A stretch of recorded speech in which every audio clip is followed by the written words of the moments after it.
Really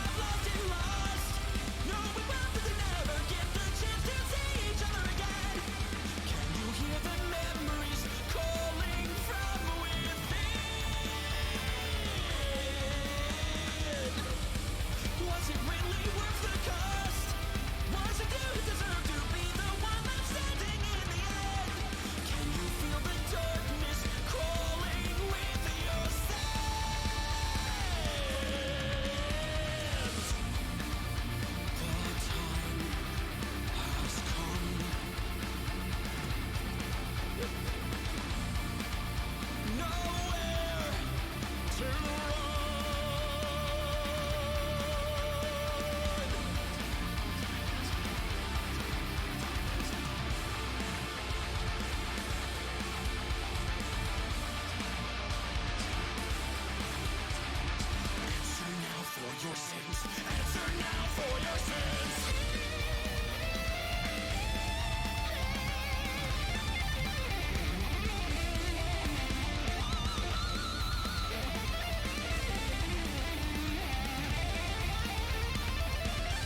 dream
Alright, it is time for the nonsense.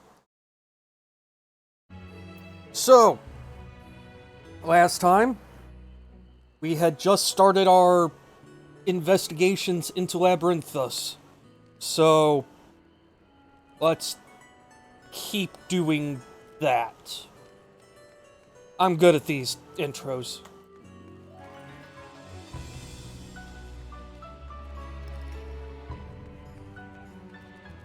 Hey, Nix.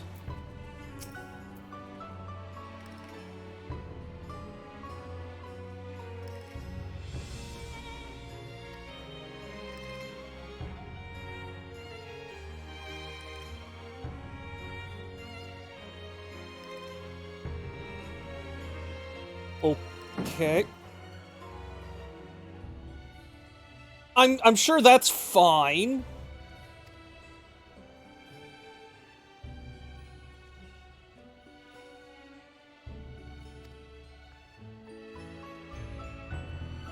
That was upsetting.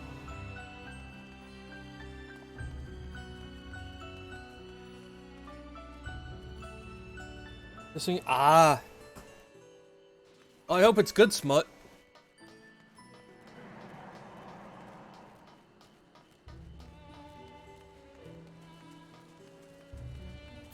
Oh, yeah, Carbuncle's still with me.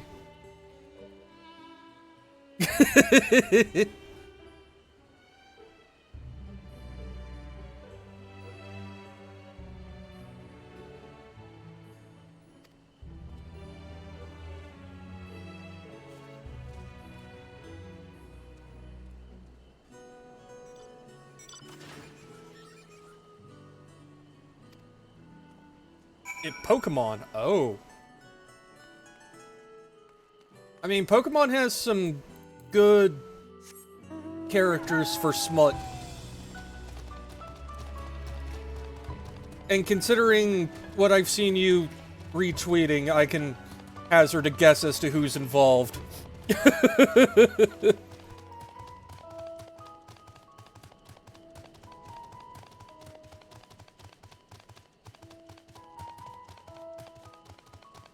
Okay, that's not something I can in. Where's the person I'm supposed to talk to?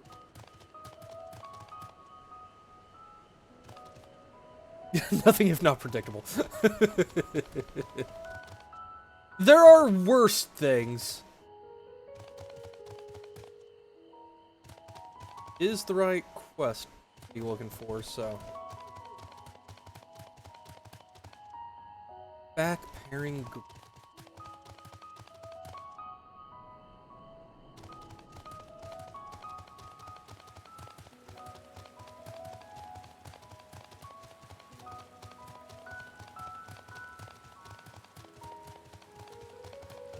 Where are you? What son of a bitch?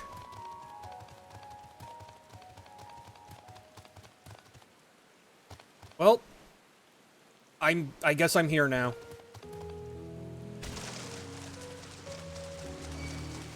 Oh, found him. Now I have to just get up here and find a way across. Aha, there's the bridge.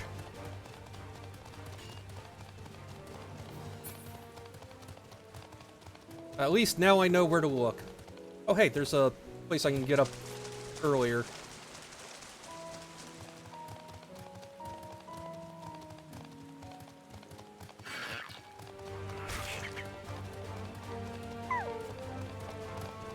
Well, it's not gonna leave me alone.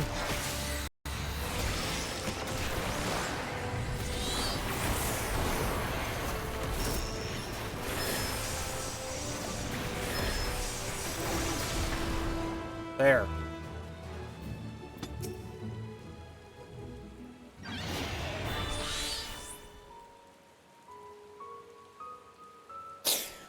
Somehow, that quiet, you'll frighten it away. Just as Bahamut screeches and flies off.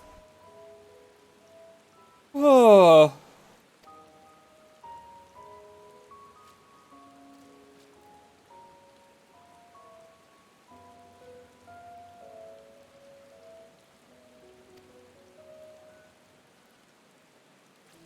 And yes, hatching canal.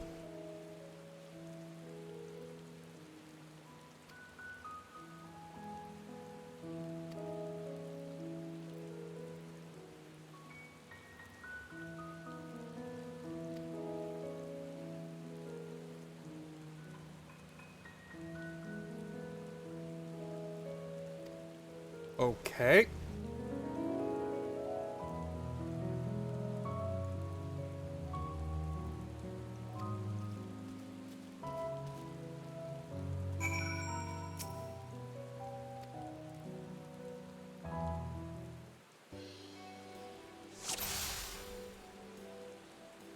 A green hornbill. That's a red hornbill. Oh, you.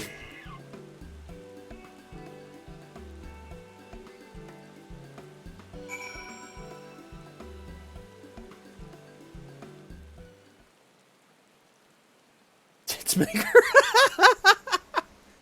Amazing.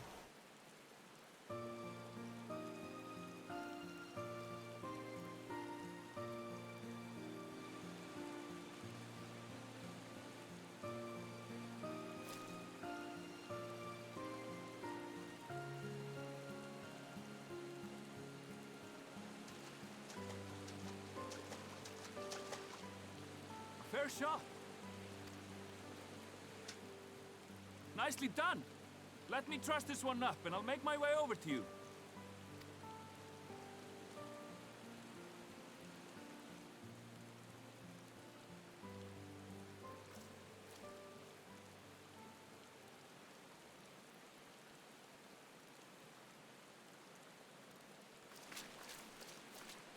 There you are. Any new revelations? I shot a bird.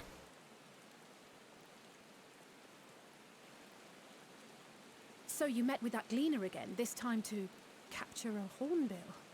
I shot a bird. I understand catching and bringing in creatures from the outside, but what's the point of chasing after ones already here? Oh, it's a simple thing, really. Occasionally, we remove specimens no longer needed for study, or those we've had difficulty raising. But we can't simply turn them loose. Safely returning such creatures to their native habitats is another facet of a cleaner's duties. But not in this case, I'm afraid. I've been asked to bring the bird below.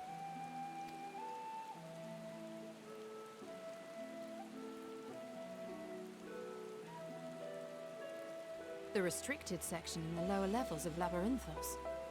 Open only to a select few researchers handpicked by the Forum. The projects down there are the subject of rumor and hearsay. Forbidden magics. Advanced technologies that can never be allowed to fall into outside hands. Even Archons are not privy to the truth.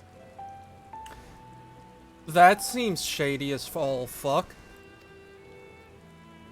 Those who are, the researchers involved in this secretive work, are not permitted to walk freely in the city, and are instead required to live in isolated quarters. What could a facility subject to such strict security protocols possibly need with a hornbill? An experiment? Possibly. I wasn't afforded an explanation. But judging by the requisition list given to me and my colleagues, I doubt it's for any kind of advanced research. I'd be more inclined to believe we were making preparations to migrate to the south. Mericidia or thereabouts. Migrate? What? Why would you say that? Much of the flora and fauna we were asked to procure could serve as reliable sources of sustenance. Starting to sound like Umbrella. Yeah, kinda. They're comparatively hardy species too, able to endure harsh climates. And among them are specimens known to be effective in improving soil quality and purifying water. When you put it that way, migration does sound like a reasonable assumption. That's all it is, though. An assumption. Through our tasks, we gleaners glimpse only bits and pieces of the forum's plans. Our prime concern is that our requisitions, be they living or otherwise, are properly preserved for the knowledge of future generations. Now, I really must be going. I regret that I cannot reward you as you deserve. Perhaps you might reward us after a fashion then. It is imperative that we reach the lower levels. And seeing as you are already set to descend with your assigned cargo, mayhap we could accompany you as your assistants. I'm afraid that won't be possible.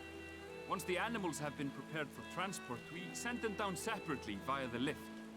I will of course follow after to make my report, but I can hardly pass you off as porters when there's nothing left to carry. Indeed. Pray forget I said anything. You tried, honey. How do you feel about climbing? If you've strength and the courage to brave it, then there is another way down. This path leads to the 33rd facet, a mine shaft excavated during one of our expansions of Labyrinthos. While I cannot guarantee that the passage is safe to traverse, it should provide access to the medial circuit below. I never even knew such a place existed. Thank you. This is the perfect solution. You're quite welcome, but consider yourselves warned. If the going proves too treacherous, you do well to turn back. I bid you good day. I appreciate the sentiment, but I can enslave gods. I'm fine. Well, turning back is hardly an option, not when we've come this far. Let's go and take a look at this mine shaft. Okay, but I don't want to get into a crate and then be poked and prodded with needles. I'm with everyone else. The mine shaft sounds like the better option.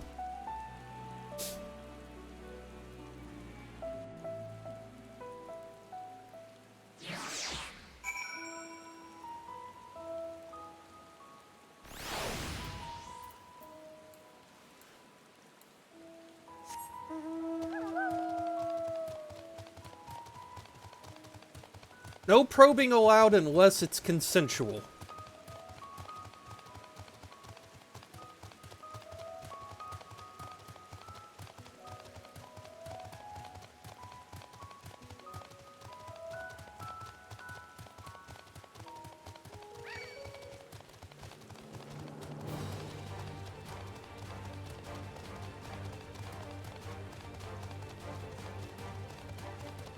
Still want to know what the fuck these things are.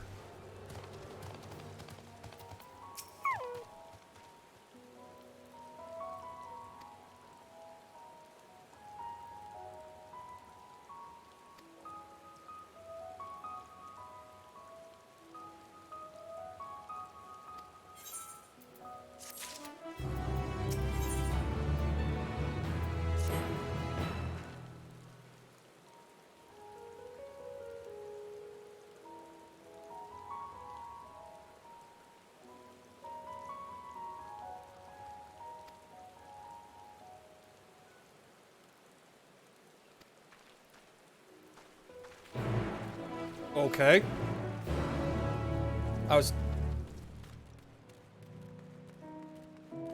No stumbling over each other in a fight. Sure, but... I wouldn't mind stumbling over Y'shtola, is all I'm gonna say. So, I can use my mountain here. Why aren't I?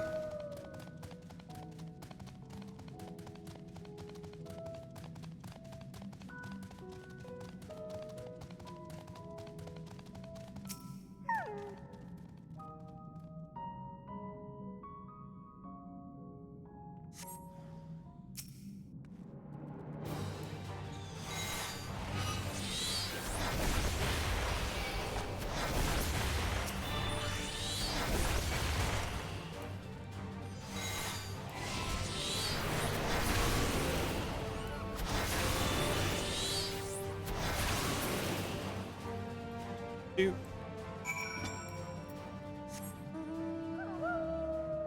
Make it look like an X. Out. Those are shroomers. Bleh. Mushroom people things. Not people, but mushroom bugs. Let's leave it at that.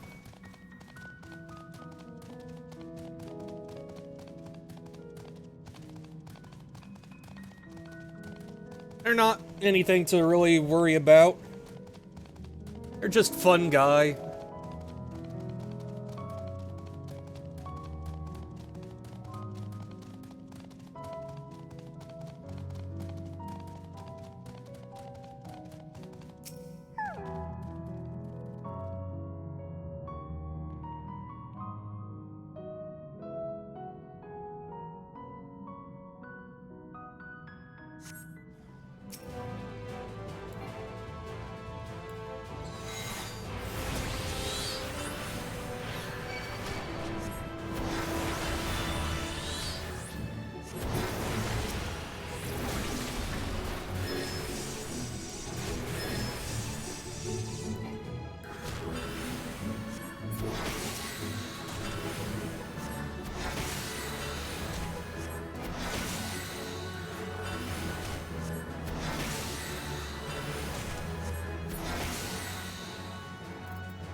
And down we go, further into the abyss.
It's still hacks me up that this is an underground cavern. It's just, like, simulated weather.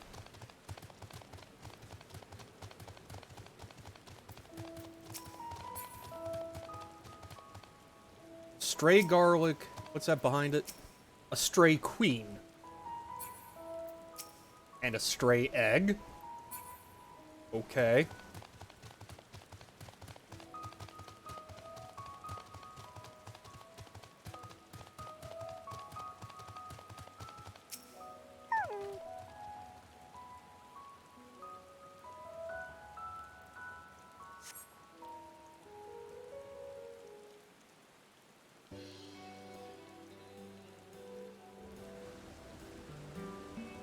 The squapes.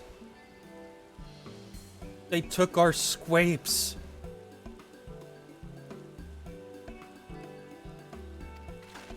It the meme.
time to ask the farmers and seduce the farmhands. I mean, what?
Okay.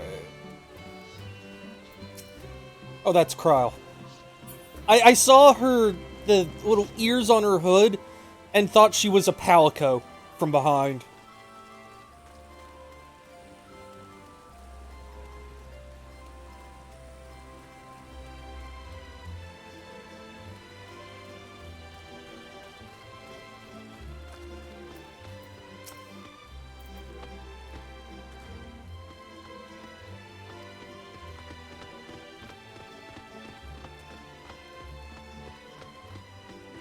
My guess is that it's a Final Fantasy V reference.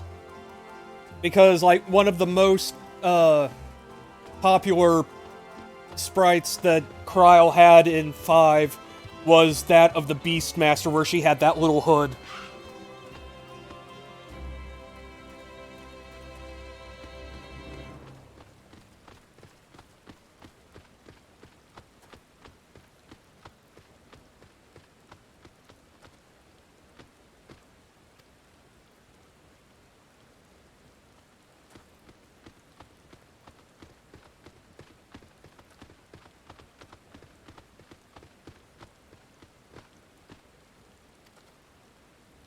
Well, and Cat Girl and V, apparently. Yes.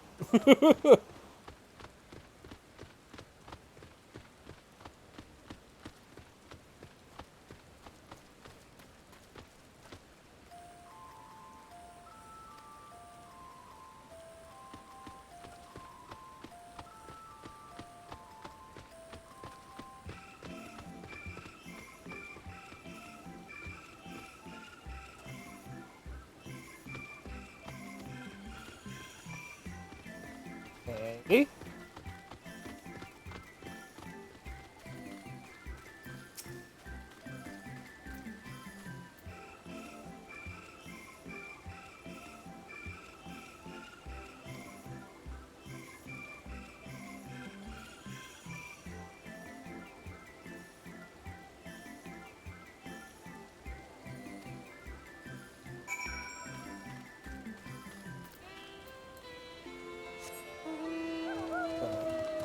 Up there.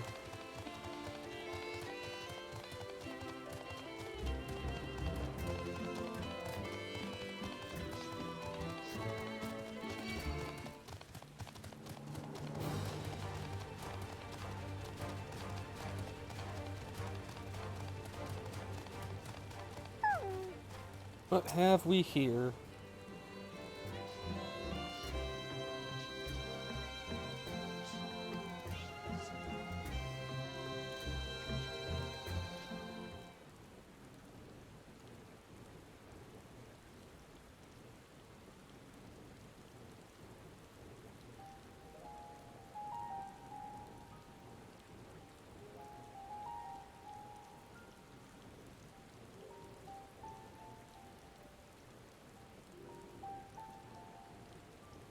Hard to look away, isn't it?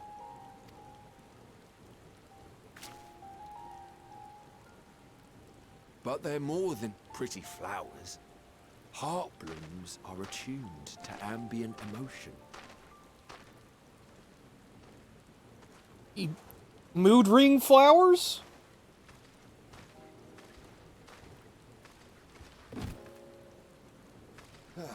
That honestly wouldn't surprise me at this point, Nix. You don't seem convinced, but believe me, it's true.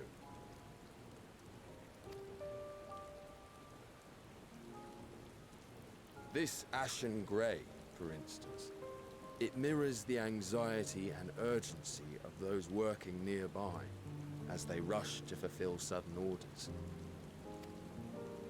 Intense feelings like those spur the petals to change colour. Bright glowing hues in the presence of joy, dark subdued shades for frustration or despair. Yet even with the collected wisdom of Sharlayan at our disposal, we've yet to identify the underlying principle of this empathic effect. And there are other mysteries besides. Although the flower is extraordinarily long-lived, its low reproductive rate has made it difficult to find younger populations growing in the wild. With too few sightings to map its distribution, and no closely related species to track, we've been unable to pinpoint its land of origin. They're from the moon. It's from the fucking moon.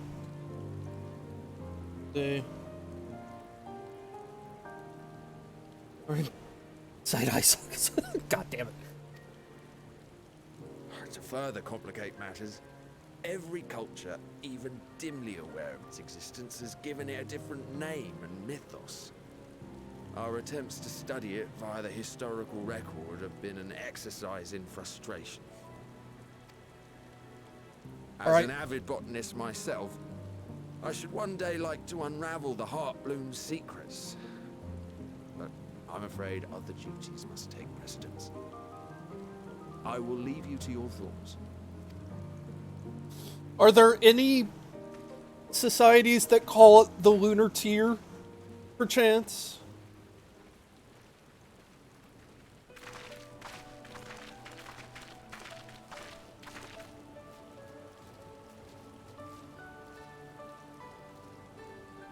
Have you learned aught of interest?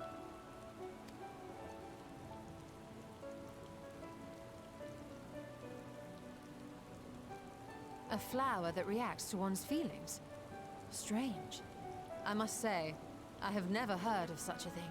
Well, there's one easy way to generate strong emotions, you know, to put the flower to the test, you know. You should all get naked. I'm joking.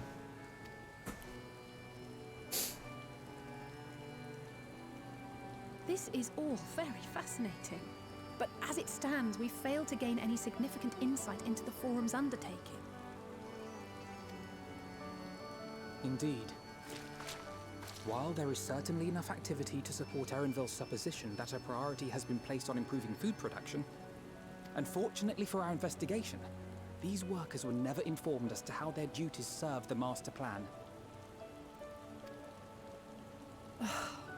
If only we could interrogate the Forum members directly.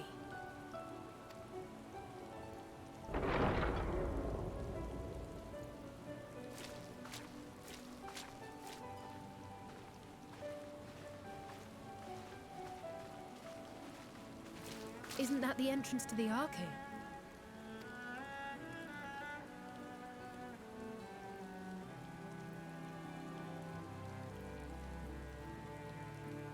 Look, there. I think that's Erenville. A little difficult to tell from here, but I think you're right. He did say he was coming down to make his report. Erenville receives his orders from the Forum. Would it not follow, then, that the superior to whom he reports is a Forum member, or at least a close associate? You mean to eavesdrop on their conversation? What of the risks? Risk schmisk. Ours alone to bear. We won't interfere with Erenville's work, nor will he be implicated as an accomplice. If you're not comfortable taking part, I can do this alone. Oh, let me in. I want to do it too. Nay.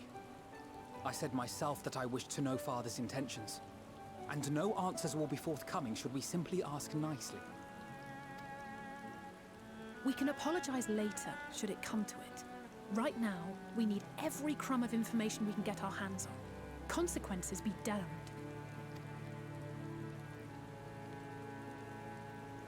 It might be best if you came along as well. In fact, we should all...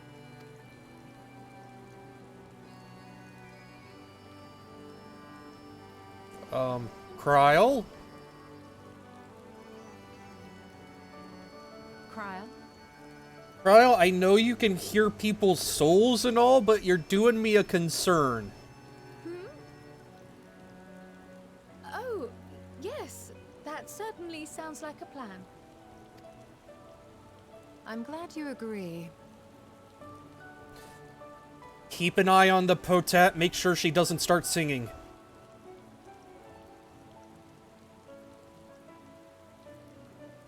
Quickly! Erenville is on the move. We need to get closer before we lose him.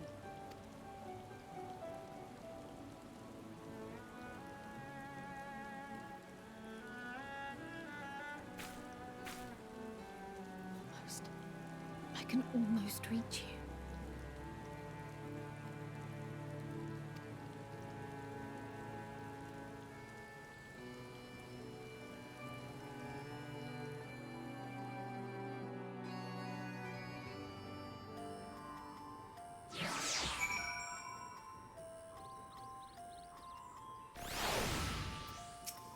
Oh hey, it quit raining.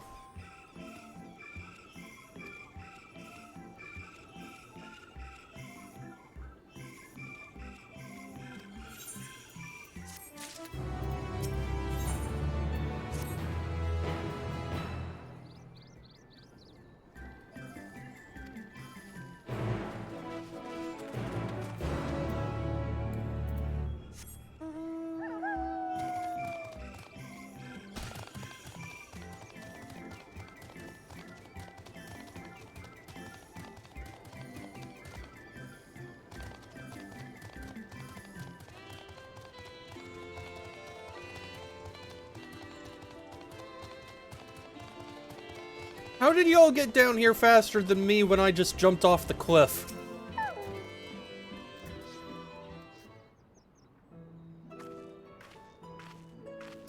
Ah, my nose.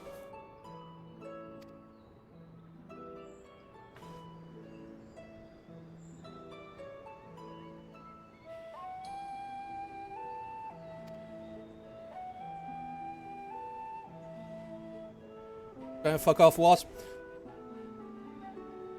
At least it's not the Arboretum. Like, in the Arboretum dungeon, you go into a part of the building that has been turned into a wasp hive and fight their queen.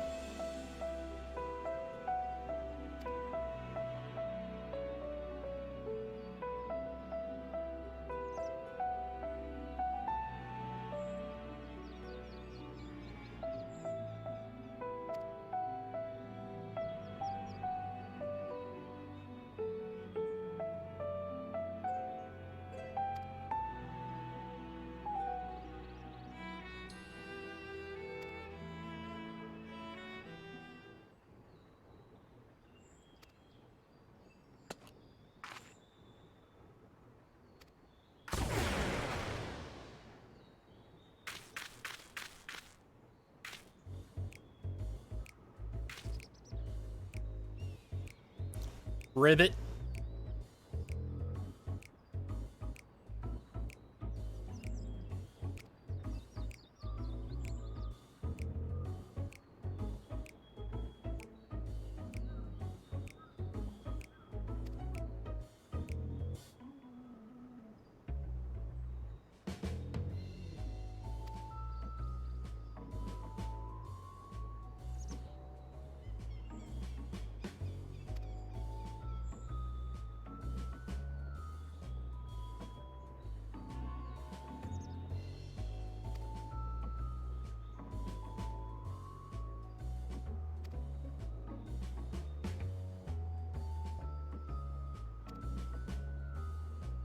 Okay.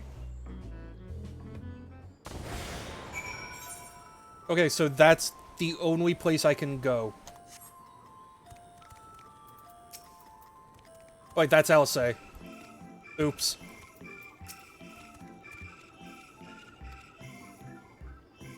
Alpha Toad and Alatoad are now accompanying you. Fucking amazing.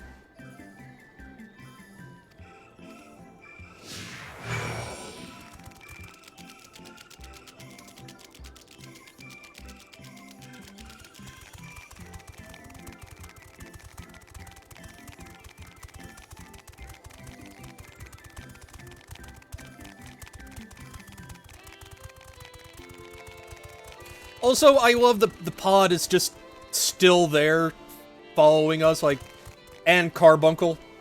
Like, that's not gonna give us away.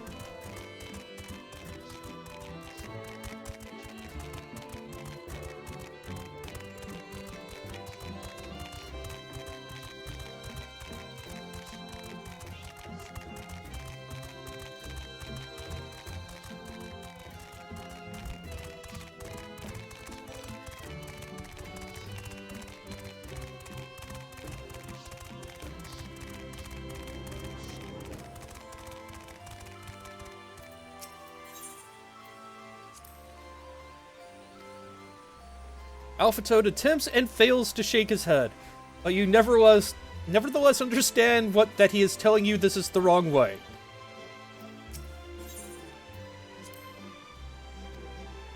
Alatoad turns to face the north, perhaps suggesting you cross the bridge.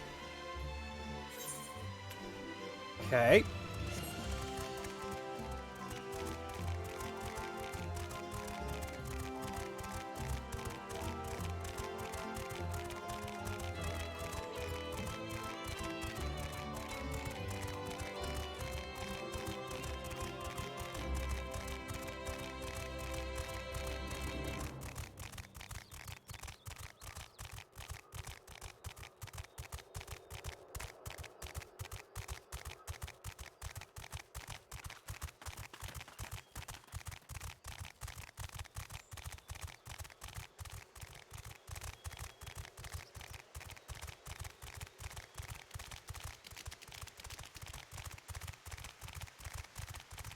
Oh yeah, the big toads are a thing.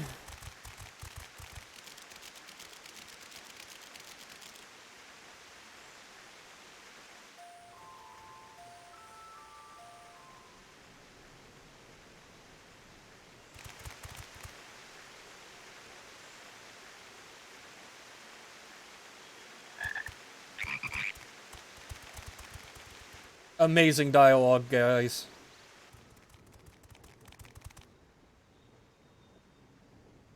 I trust you will find your compensation to be more than satisfactory.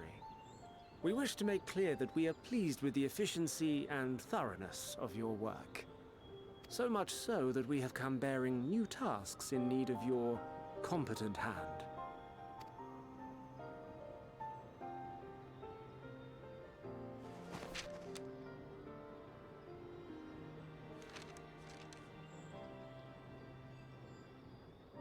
Another lengthy list. If I may speak frankly, the Gleaners have been pushed to the point of collapse by your unending demands. We are not familiars to be exploited. We are Sharlayan scholars, and we deserve an explanation for this unseemly treatment. What warrants such urgency?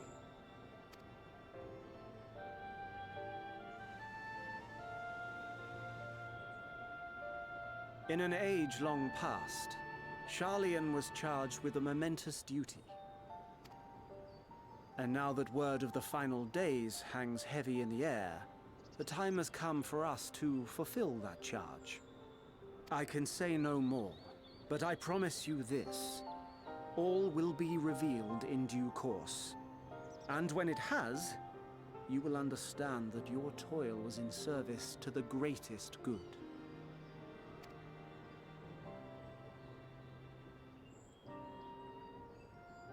Then I will do your bidding. for now. But unless you wish the Gleaners to rise up in protest, I advise you to offer tangible improvements for our working conditions. Your promised revelation does nothing to address present circumstances. A fair point. Your concerns will be conveyed to the Forum.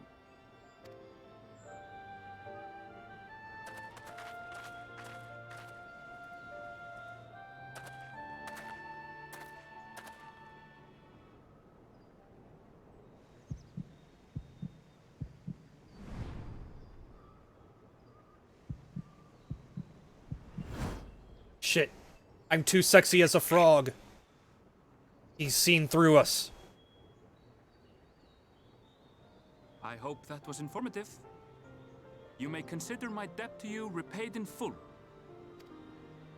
While I do have my reservations about the Forum, I want to believe that they have our best interests at heart.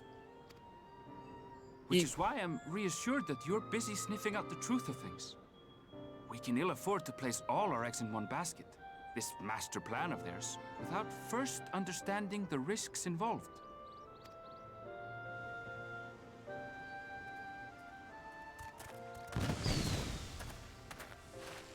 Wait!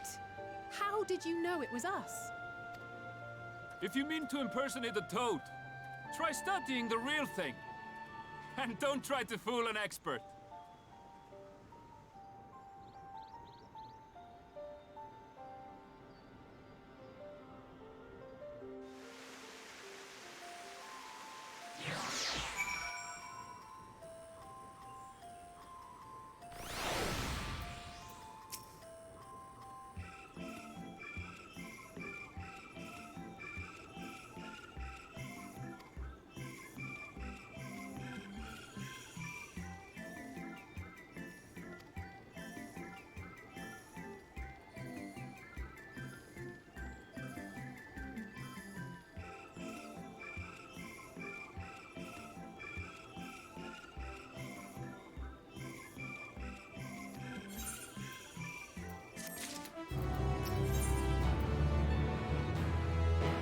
Time to go beat up some nerds.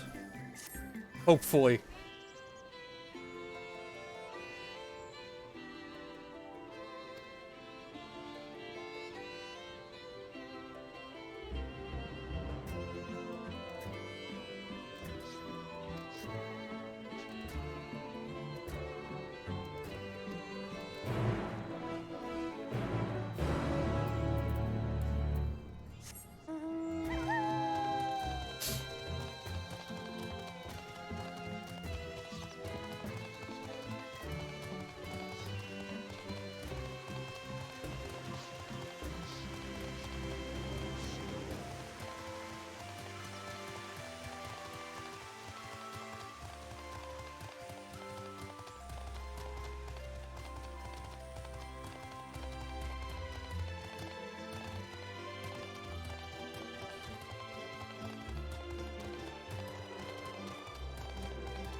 Alright, let's see.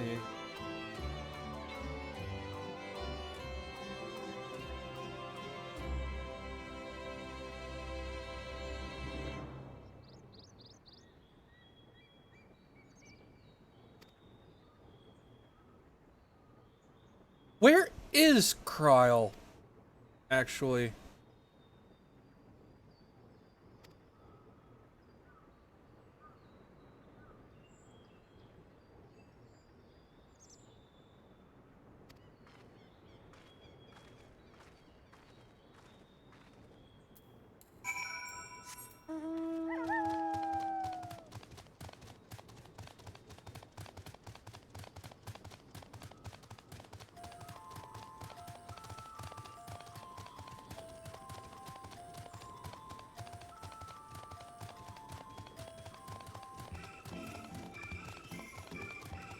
Up on that hill, I believe.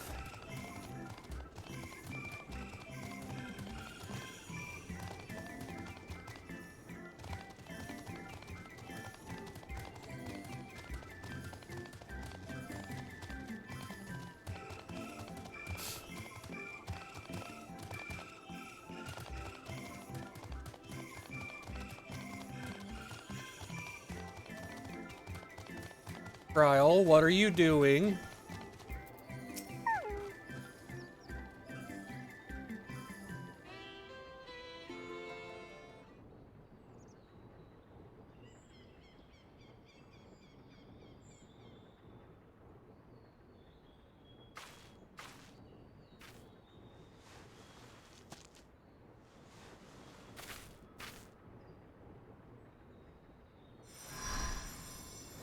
Ryle?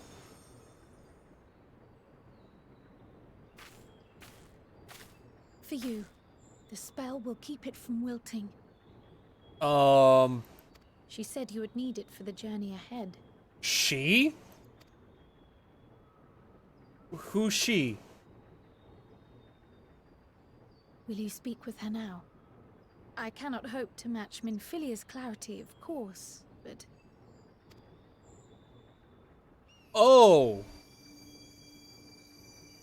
Oh.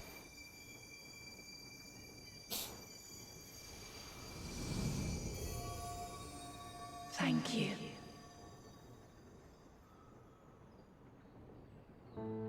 Do not worry. She has lent me her body for only a moment. Just as I could not save the first from the flood of light, it has become arduous for me to interact with the physical world without assistance. Though I might converse with you for a time, the incorporeal form I assumed on the ship would be incapable of casting even the simplest enchantment. It is in the depths of the ethereal sea, the place to which all life returns, where my influence is greatest. I don't like the fact that her theme just seems to be answers. After Minfilia's sacrifice on the first, it was to the sea, here in the source, where I ferried her soul. I wished that gentle spirit to find rest in the world she loved so well. Her, and another who may yet have a part to play, though that will depend on you. Take the flower, walk free, for you are free, to go where you wish, to believe what you will.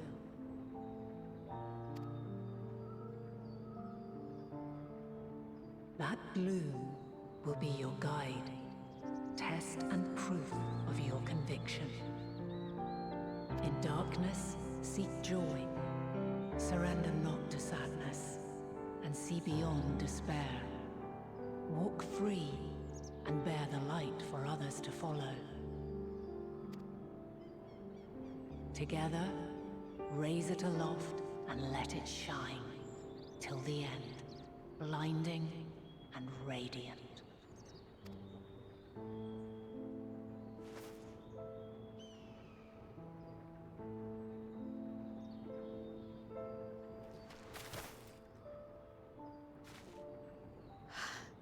That was all too brief.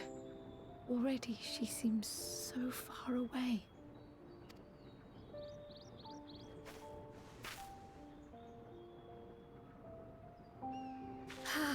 My apologies if I startled you. Ever since we began our descent into Labyrinthos, I had sensed another's will, straining to reach out. Even with my particular talents, though, I was unable to make a connection at first. So weak and tenuous it was. Once I took hold of that wispy thread. Imagine my surprise to discover it was Heidelin herself. Needless to say, it seemed wise to learn what we could before letting go.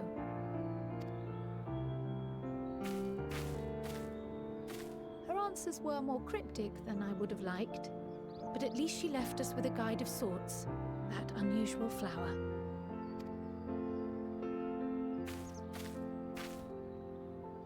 Yes, we are definitely making progress. Are we, though? I'm unsure. You can't be serious. We've done nothing wrong. God damn it, Nyx. That was incredibly well timed.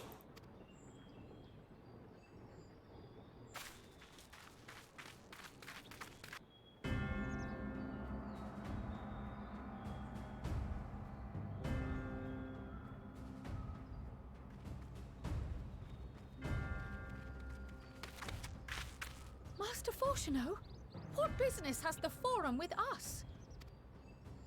Obstruction and suppression, apparently. Mistress Baldessian, our records show you facilitated the Scions' entrance into Sharlayan by claiming them as assistants for your organization. We are aware of your investigations. After alerting the major institutions to the presence of potential troublemakers, we received word from an Archean custodian. A group operating under the auspices of the students, skulking about Labyrinthos and engaging in clandestine behavior. Excuse you, we are nothing even close to stealthy. How dare you call us clandestine? Clandestine? We may not have entered Sharlayan as Scions, but we did naught to conceal our identities. Our only purpose in this city is to seek the truth. I can think of no reason why our actions should warrant the Forum's intervention. It is not our way to discourage the pursuit of knowledge, but the timing of such pursuits must be considered, not to mention their potential impact. With the world in chaos, we, the true caretakers of wisdom, have committed ourselves to an undertaking that demands the utmost discretion. And we will not risk its success by turning a blind eye to disruptive foreign elements in our midst.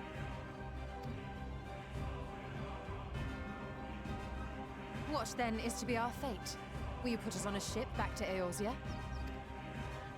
The Forum will convene to examine your case. The results of said inquiry will determine your future in this city. As for your absent companion, he has already been detained. Who? Graha! But why? Oh. Is reading a crime now, too? Reading is encouraged, celebrated even. Not, however, of the volumes shelved in the restricted section of the library.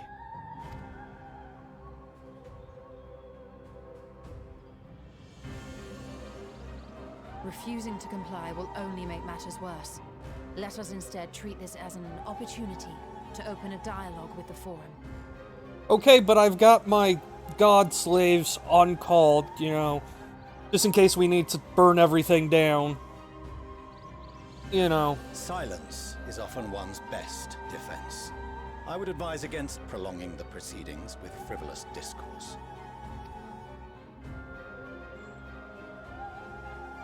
But enough.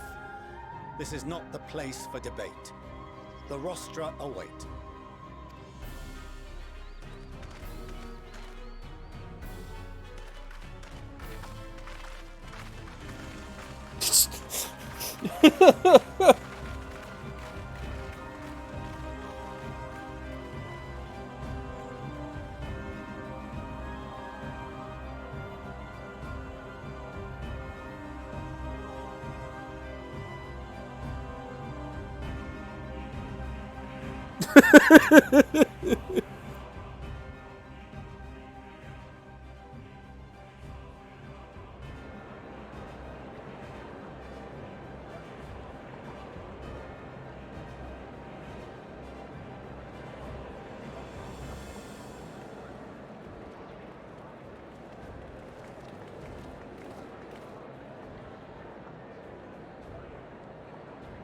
Forgive me.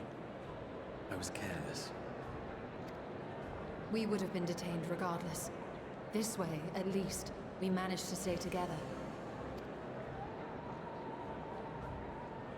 I trust your time within the Forbidden Archives was well spent.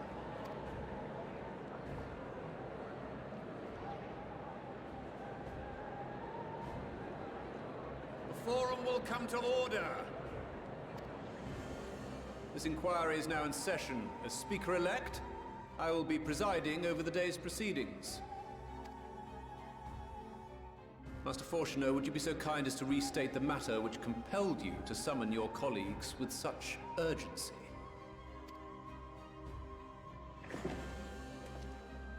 As you are all aware, we recently denied Eorzea's request for Sharlayan assistance. Since then, Certain individuals dissatisfied with our decision have taken it upon themselves to interfere with our work. They entered our nation masquerading as associates of the students of Baldessian. But these malcontents are better known as the Scions of the Seventh Dawn.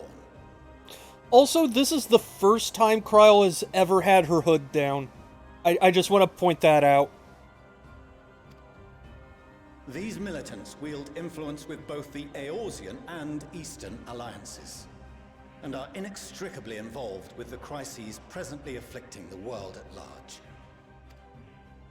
Loose in our city, these warmongers sought to meddle with and expose matters of state secret. What are they, if not a dire threat to be expelled?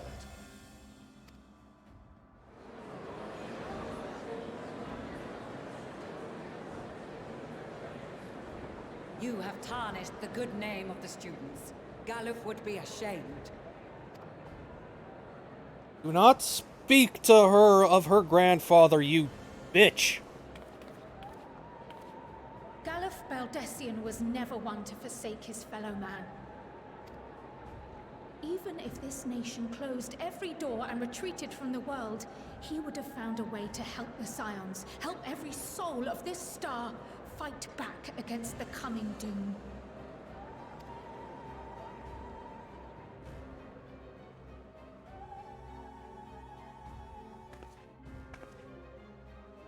A terrible enemy stands poised to lay waste to all we hold dear. In the face of such madness, Eorzea reached out to Sharlayan, a respected ally, in the hopes of forming a united front.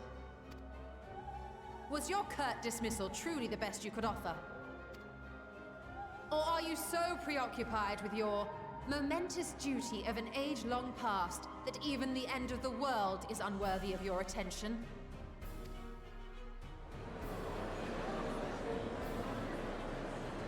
Whence came this revelation?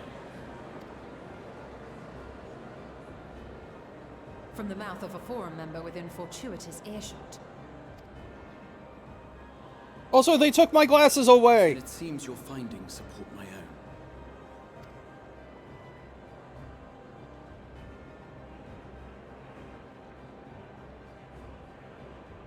The reason I visited the restricted shelves was to study records of the Forum's policy-making process, to better understand the historical trends underlying their most major decisions. At first glance, the positions of neutrality in war and the accumulation of knowledge above all else appear constant and consistent, the unchanging pillars of Sharlayan society. Also, this guy is absolutely going to be a named character. I can just tell from, well, his lack of one of these. And once upon a time, I might have left it at that. These days, however, I am more attuned to the subtleties of governance, and so I noticed something odd.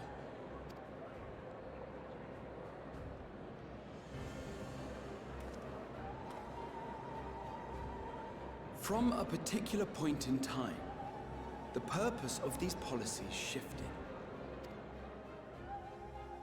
No longer was knowledge preserved for the benefit of society. Rather, society was to be gradually reshaped to ensure the preservation of knowledge.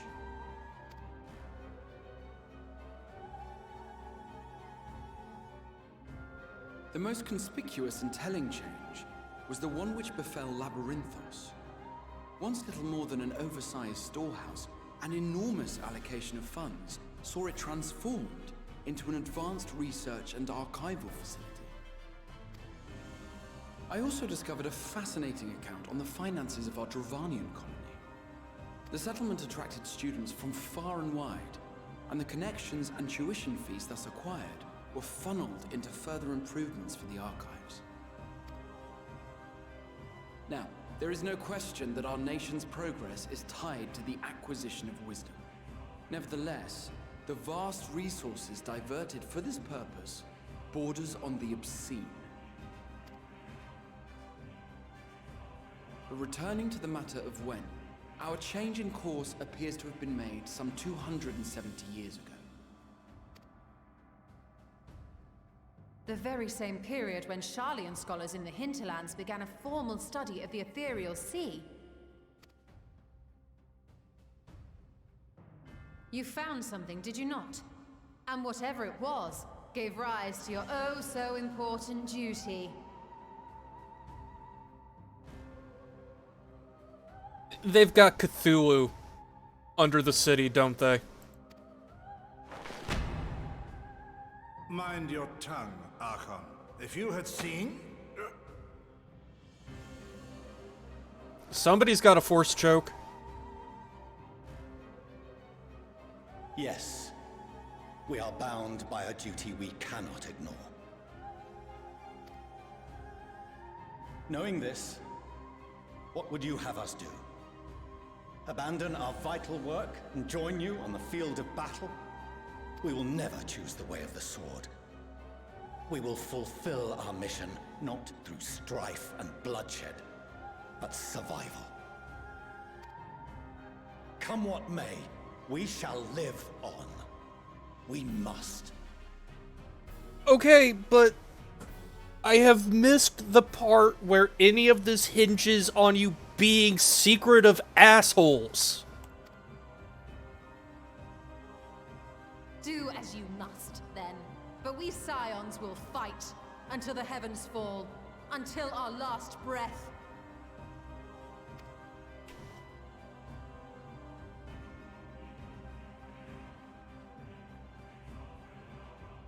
Such misguided zeal.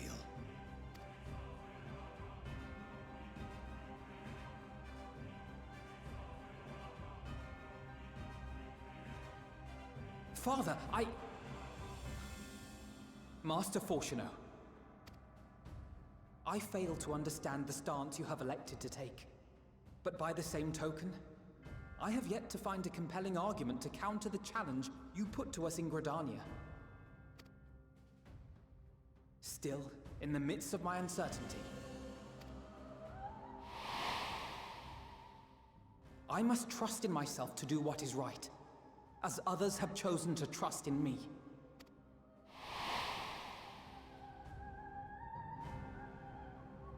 So I will continue as... Did not mean to skip that. That's quite enough. Have you all forgotten the reason for this assembly?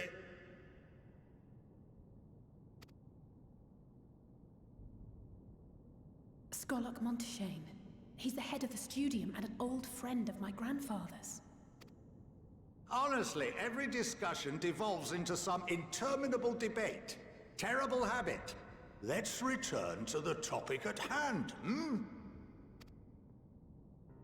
By their own admission, these Scions have resolved to fight alongside the Eorzean nations against the doom which swift approaches. But there exists no evidence of an attempt to incite our citizens to do the same.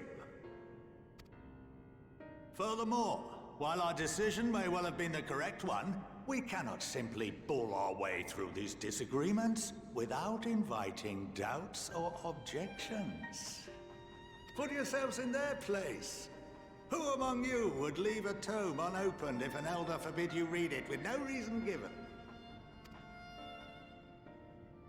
Now, if we're to quell further discontent, then we must conclude this matter with a fair and even hand. Okay, I like this guy. He's one of the few people I like in Sharlayan. Then again, if he was friends with Louisoix, that would make him a good guy in general. Order! We will have order!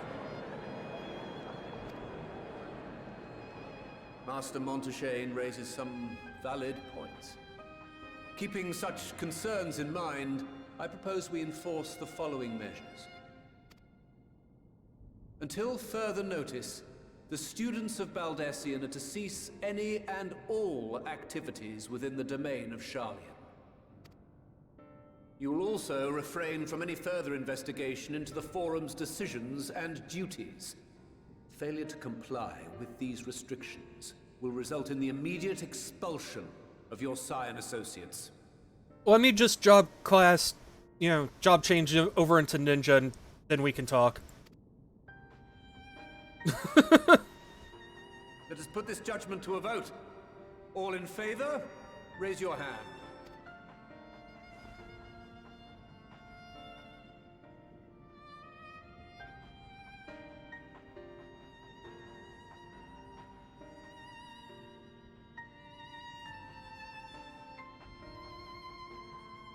I count 51 for and 48 against.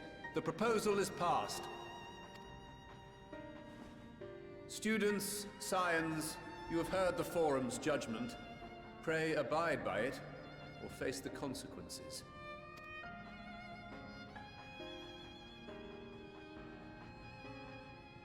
Honored members, I thank you for your time. This inquiry is concluded.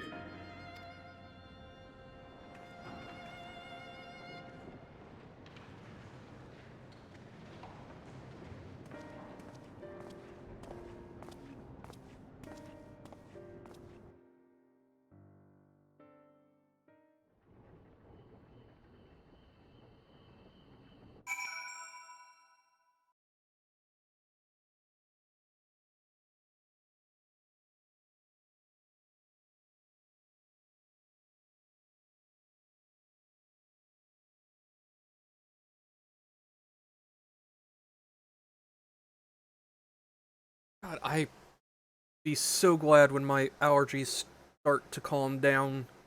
I have been clawing at my left eye all goddamn day. Ugh. Okay, hopefully I can see a bit better now. Now that my eye isn't watering quite as profusely.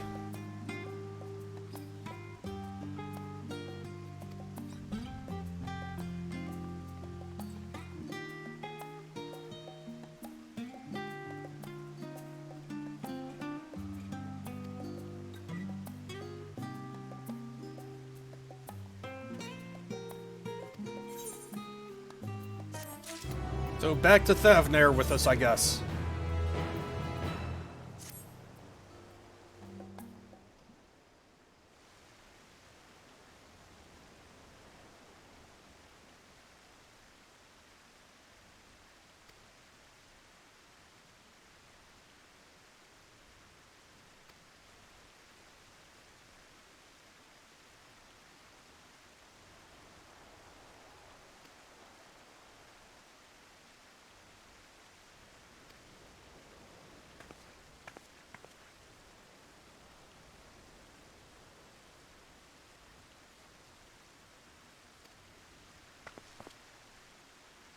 Oh, that's their mom?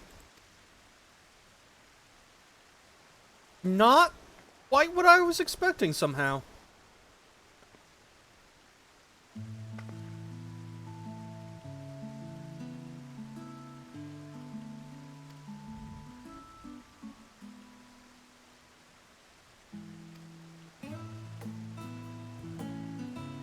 How did a nice lady like her wind up with the dick that is Fortunato?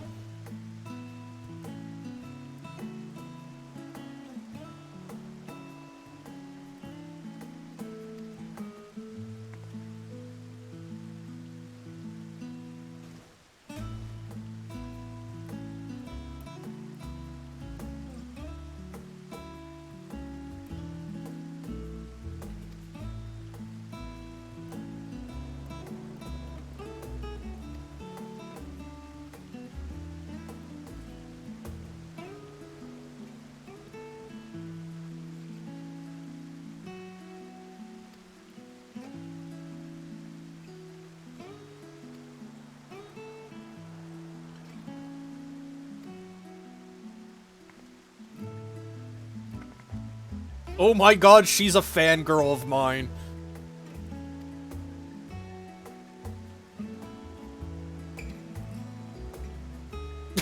I'm just like, I guess?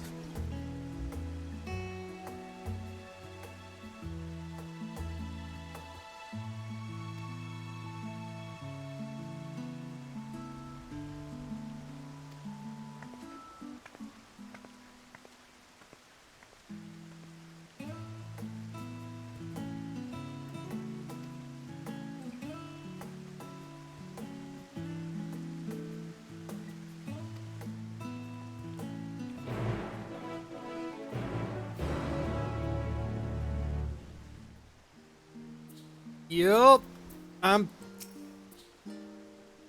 The urge to kick him in the nuts is so high.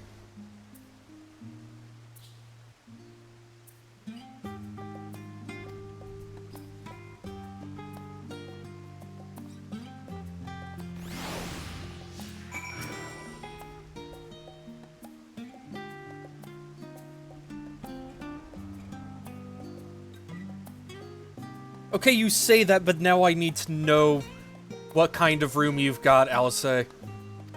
You specifically.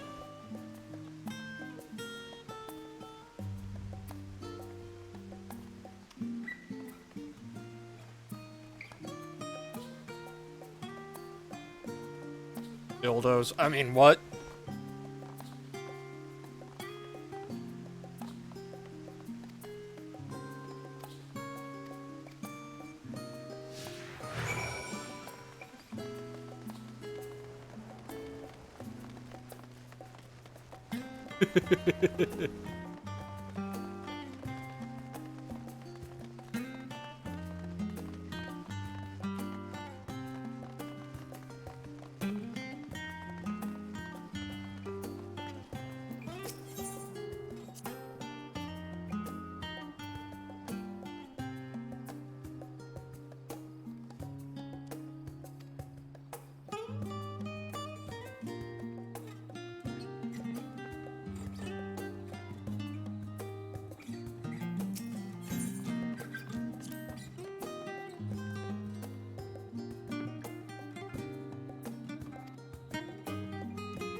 So what you're saying is that he didn't seem to suck at first?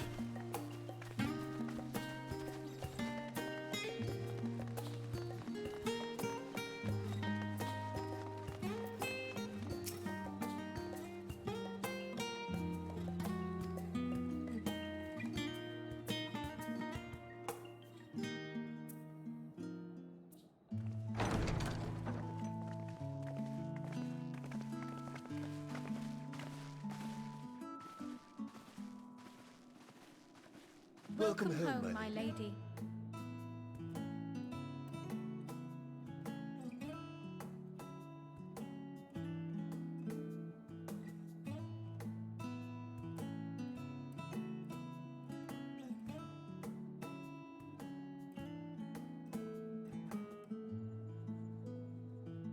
I mean, they are kind of rich. What? What are you gawping at? I mean, I technically live in a house with a stair vulture, so...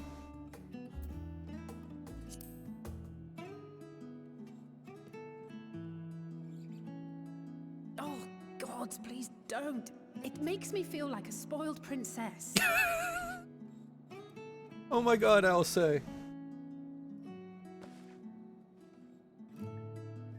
Lord Fortuneau is not to hear of this visit. And I should also like the children to have their gifts, ere my husband makes his return. As you wish, my lady. Okay, after hearing his voice, you can absolutely bet that he takes care of the lady of the house's needs.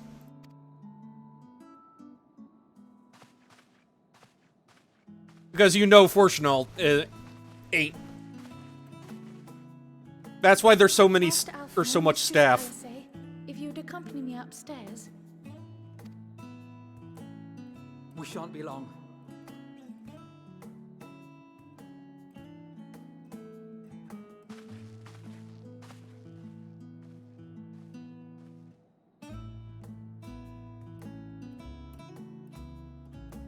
The twins have been sending letters home from time to time, recounting their latest adventures. I am sure they withhold certain details, of course, only to keep me from worrying. Yet a mother worries all the same. In the early days especially, I tried to support them as best I could, sending the Scion's coin and other such donations. Fortunately, they have found the strength to overcome adversity time and time again. Their words grow more confident with every letter, their depictions more vivid. The triumphs and defeats, the joys and sorrows.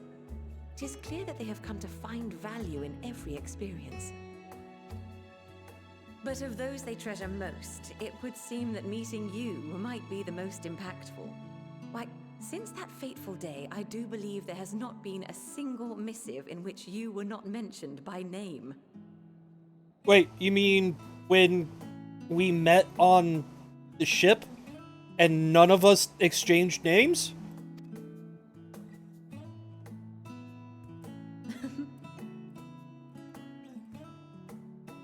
"'Tis plain they care for you, and I am glad they have such a steadfast companion watching over them. Under normal circumstances, I would offer you tea, but alas, these are anything but. In any event, why don't you keep me company whilst we await my children's return? Perhaps you might regale me with a tale or two of your exploits." Let's see. I make a living killing gods.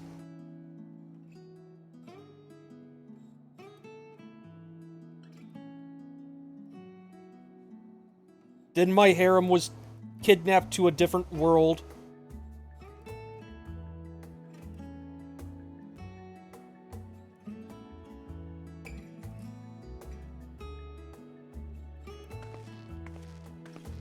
When you mentioned gifts, I wasn't sure what to expect. Mother, Oh, look how well it fits you. And the style is to your liking?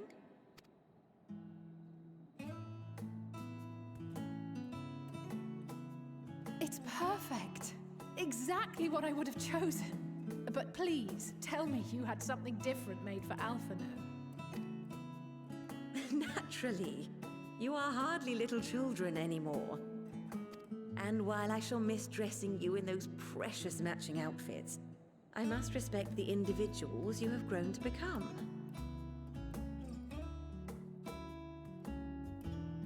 Magic. It's a magic choker. See for yourself.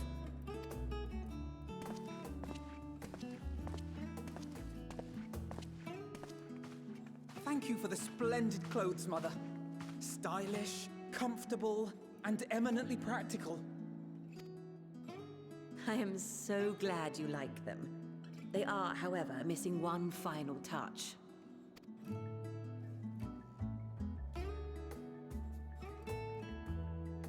If you'd allow me, Master Alphinaud. Was this where he class changes into Sage? Yep.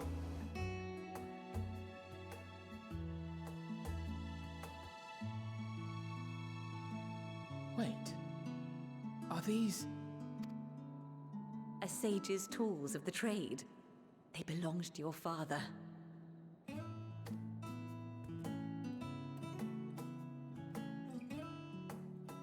Though he may as well be chained to his desk these days, as a student he was often called upon to venture into the field.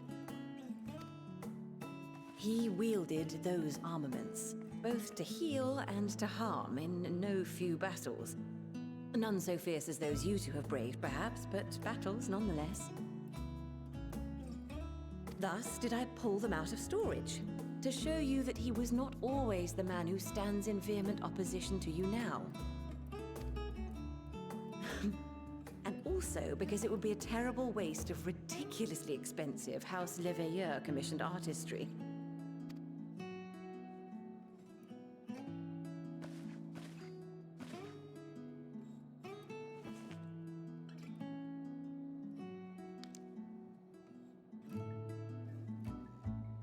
I am told these devices are quite difficult to master, but someone of your extensive experience should soon have them darting about with grace and aplomb. May the wisdom in that crystal serve you well. And please, try to find common ground with your father, that you might come and go without need for this awful subterfuge.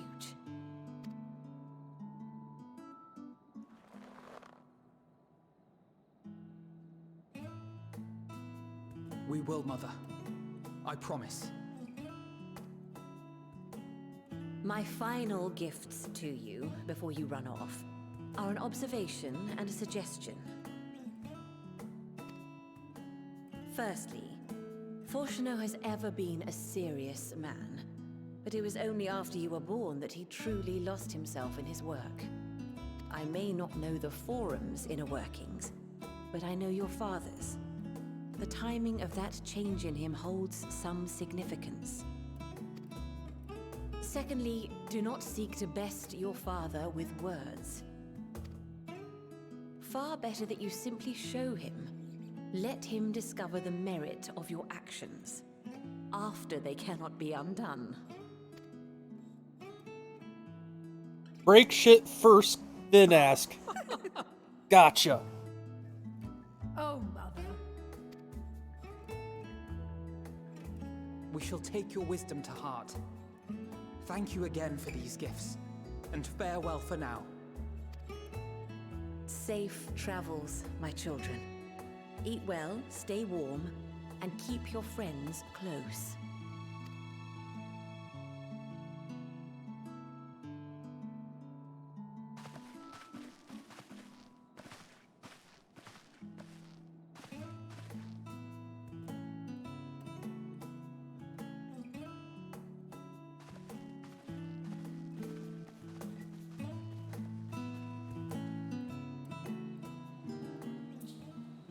Literally told us to go be spies? Yup. And gave Alphino 4 guns to do it with.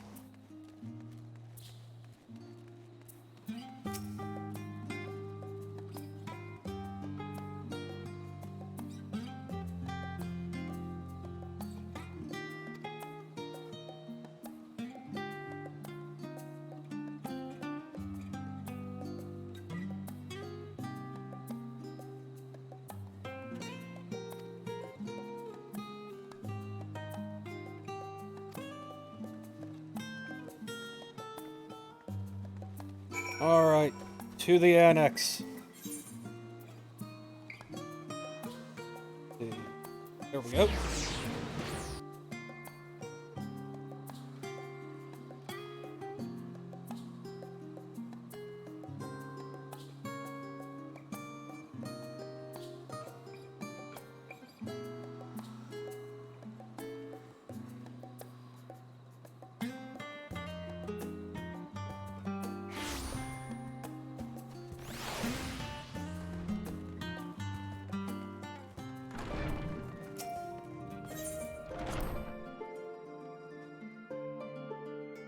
Go get yourself a food.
Your time in Thafnir has certainly been eventful. In my opinion, carrying out Vitra's request and assaulting the Tower of Zot should be our highest priority. I agree. While I still have questions concerning the Forum and their grand undertaking, we have all but exhausted our avenues of investigation. Simply pressing them any harder on the subject will almost certainly result in our expulsion. Therefore, I suggest we explore the Ethereal Sea connection by way of a letter to Master Matoya, then make our way to Thavnair. I wonder, even with the protection these talismans afford us, what can we hope to achieve once inside the tower? According to Orenvold and Fodola's report, they were unable to free the Emulger. Worse, their attempts triggered the tower's defenses, which led to a summoning of Luna Efreet. What does it tell us that the Spires even have such defenses? Simply pulling a prisoner from the wall is fatal, thus the direct approach is doomed to failure from the outset. Any further measures to dissuade such actions seem unnecessary. Unless, of course, there is a way to free the prisoners without killing them. Then it stands to reason that any intruders will be met with overwhelming force. The towers appeared throughout the world in but the twinkling of an eye. 'Twas by magical means these structures were raised, I surmise.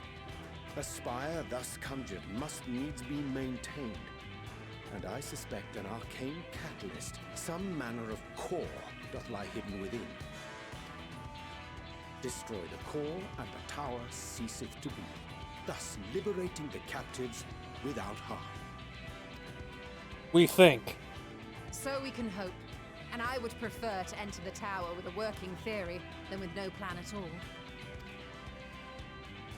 Assuming Ishtola's reasoning is correct, the chances of the defenses remaining dormant are small to none. Any primals will have to be dealt with, and defeating one will likely only lead to the summoning of another. Our every victory will only compound the prisoner's suffering. May we not then divide our forces? Those proficient in healing will focus on sustaining the captives. That duty can be covered by Urianger, Kryl, Yostola, and myself. The remaining Scions will proceed with the search for the core. Admittedly, this strategy puts both parties at greater risk, but it should bolster our chances of saving the Archosaurus by a considerable margin.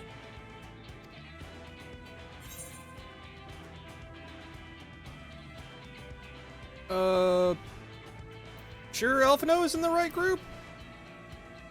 He's a healer. If you're to fight primals, then you'd best have at least one healer with you. And I am more than happy to fulfill that role. I found wielding a sage's armament to be rather intuitive, and look forward to testing them against a more challenging foe. It seems we have a plan. All that remains is to carry it out. I will inform Rads at Han of our movements, so let us make our preparations and regroup near the tower. A military post in what's left of the Hamsa hatchery should serve as a convenient staging point. That sounds perfect. And remember, the experimental aetherite at the confluence is there for those who need it, so there's no excuse for being late.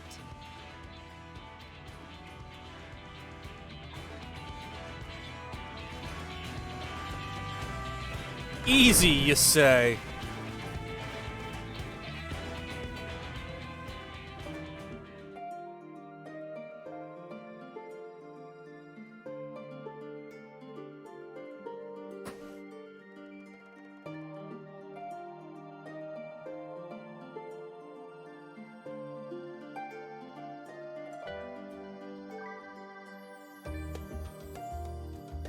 Okay, I do, but I don't typically solo them is the thing.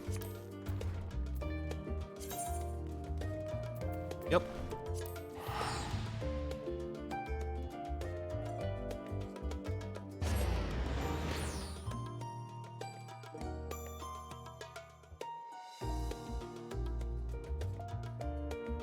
I mean, true.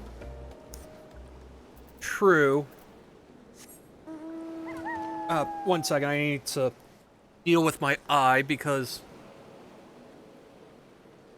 allergies are trying to murder me.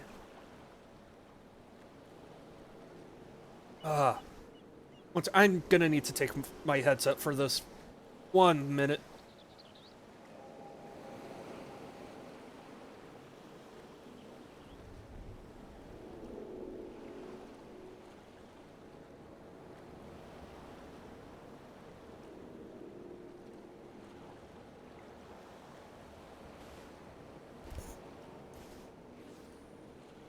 Okay. Apologies about that. Hopefully I'll be able to see going into whatever nonsense awaits us.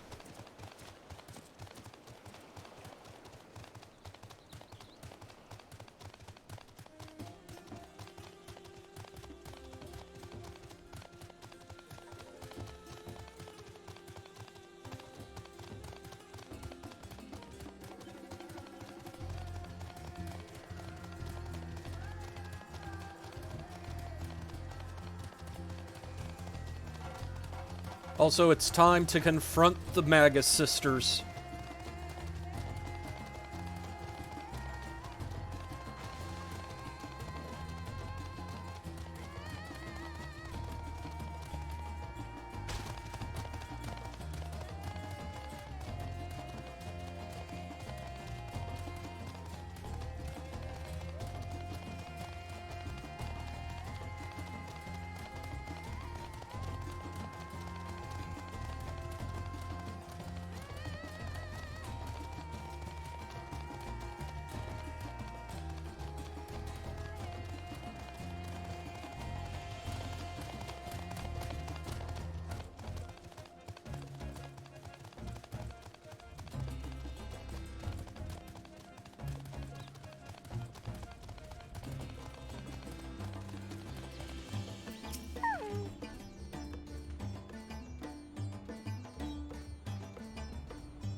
Alright. Let's do this thing.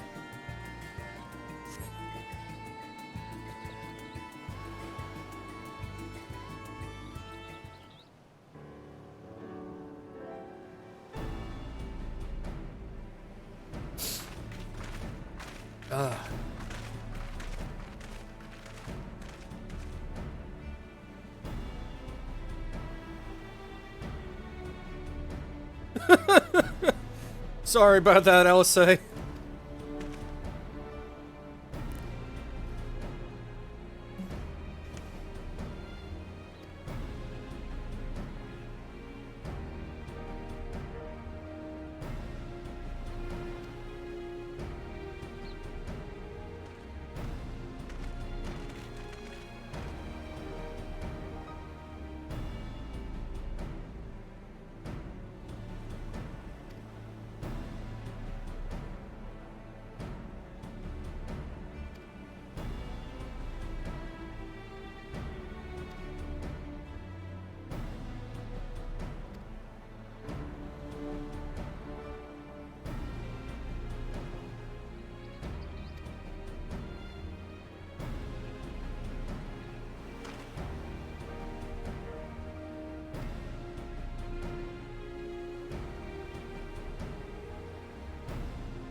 We can finally break your monopoly on primals.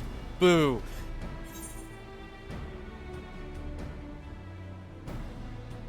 In that case, they're all yours from now on.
Oh boy.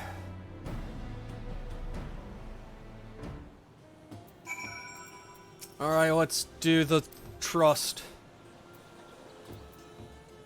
Alice, as much as I love you, I want... Right then. I want Estinian. If only for the melee limit break, hopefully. Since Rean didn't like doing the limit break, hopefully Estinian will.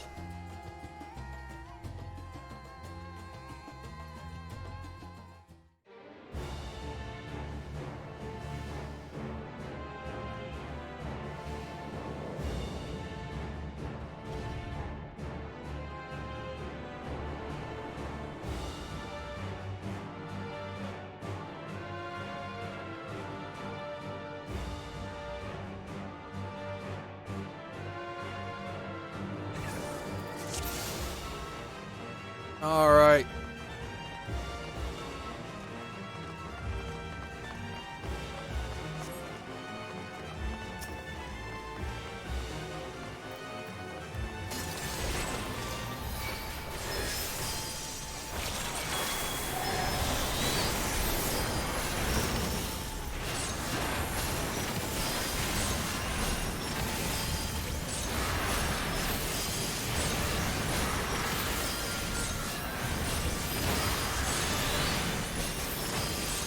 Dudes.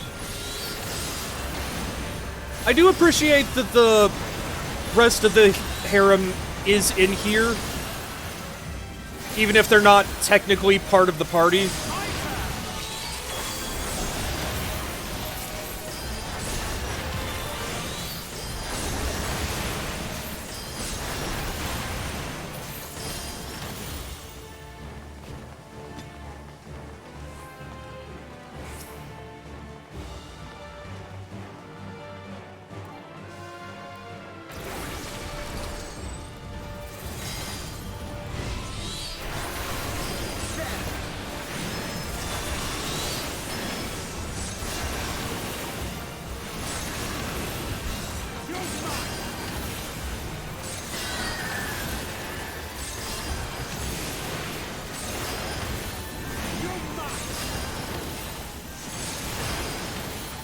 Yeah, the music is great.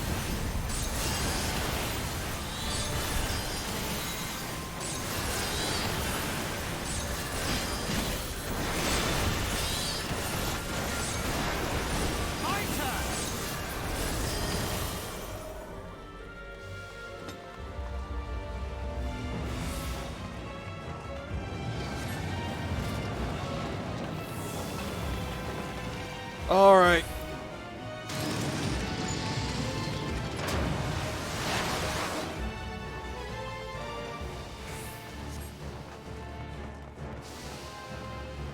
Okay, bye.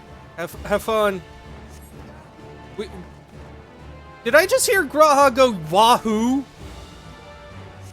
He would, the nerd.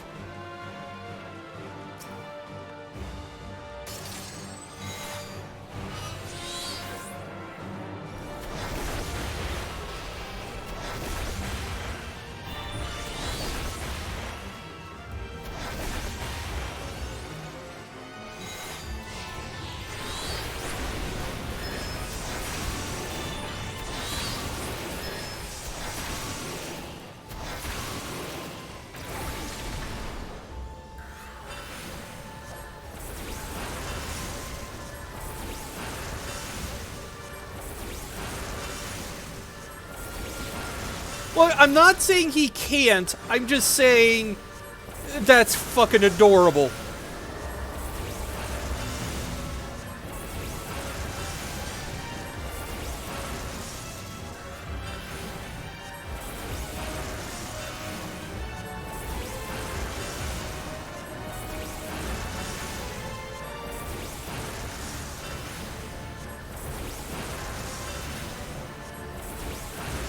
Sir, please die. There we go.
Alright, Mindy, you're up first.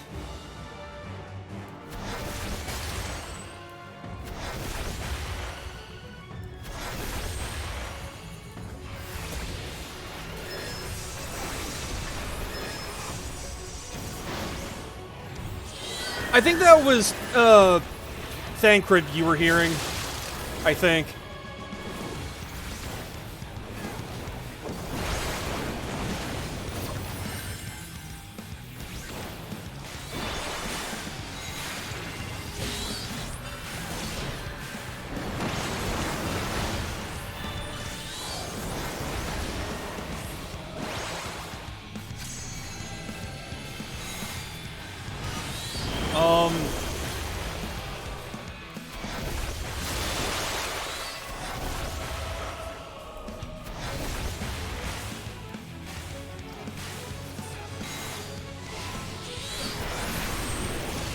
Okay, so far, alone, Mindy isn't being that big of a deal. Emphasis on so far.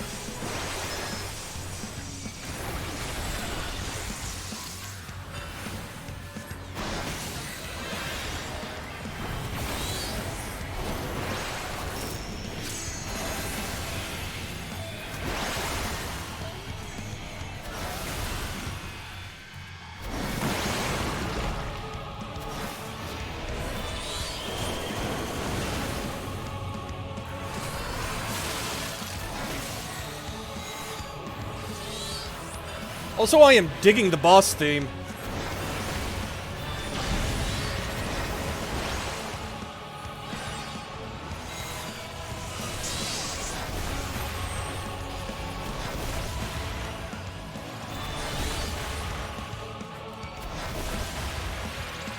You underestimate me. Okay, that was Estinian.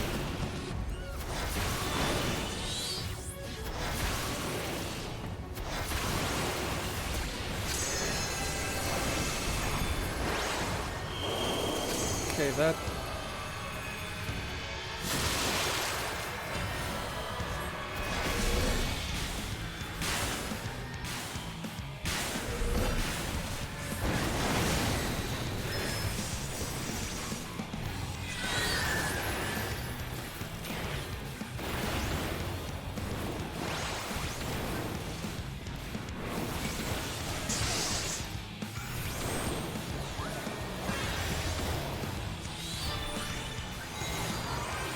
This will hurt.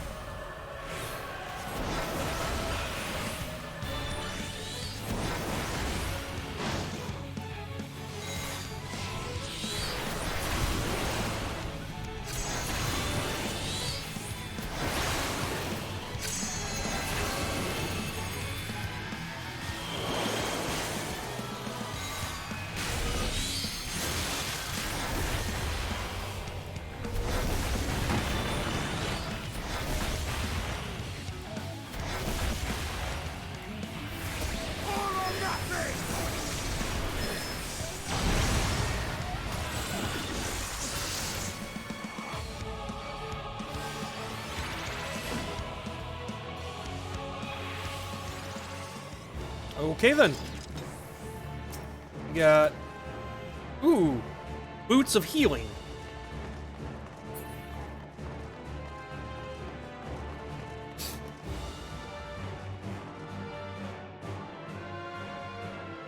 And yeah, I don't blame you. FF4 is honestly the first Final Fantasy to really feel like a Final Fantasy. Like, 1 and 2 were still trying to figure out the whole thing. 3 had, or laid the foundations, but 4 is where everything kind of really came together to feel like a franchise.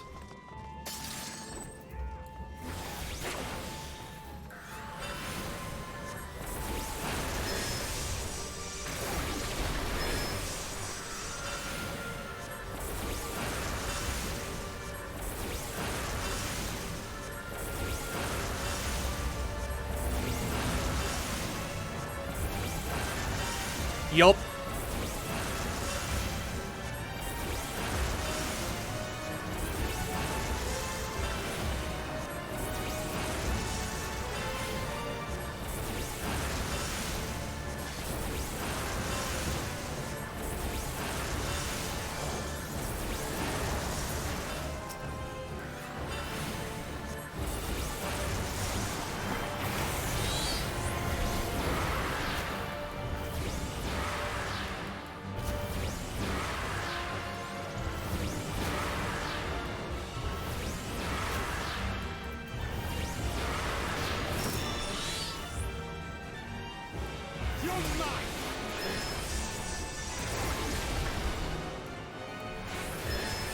What's up next?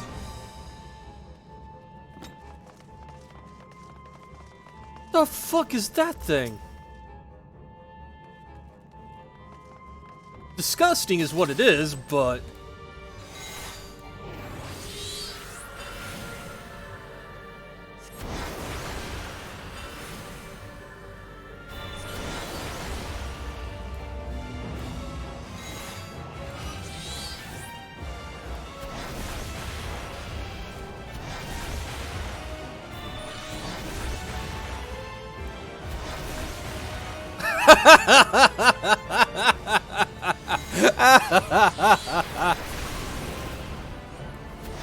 You say terrible, I say good. After all, what are friends if we can't, get each other to read Junji Ito by accident?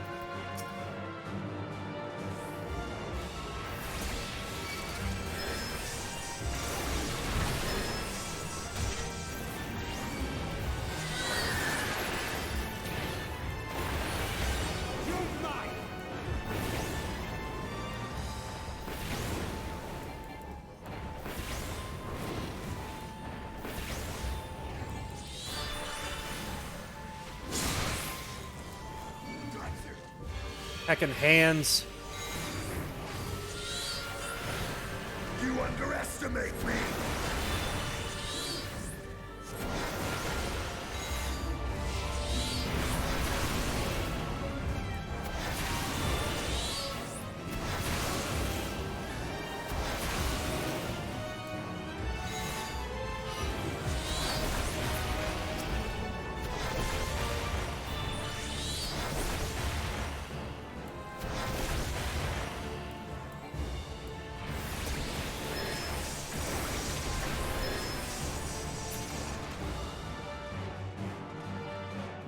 Okay, what have we here?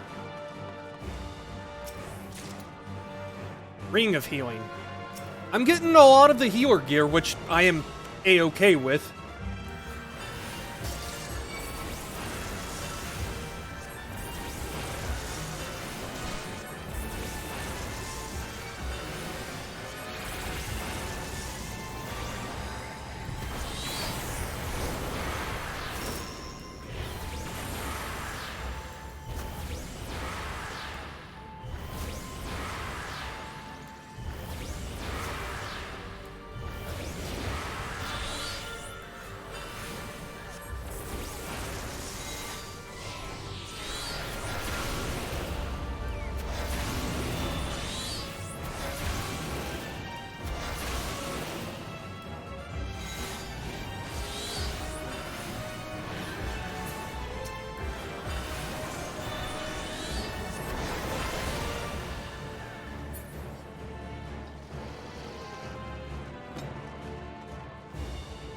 Okay.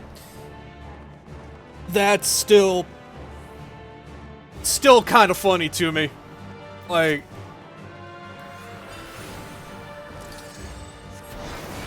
especially since it wasn't the whole thing.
We're gonna keep a hold of Titan for now. Save him for the next fight. Let's go.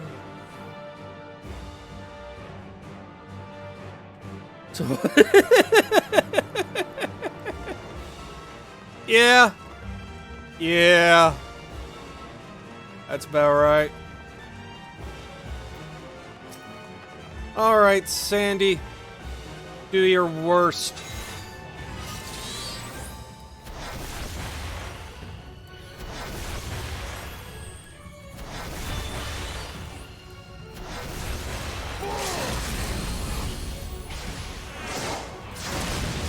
Okay, good. Estinian does use limits. Excellent.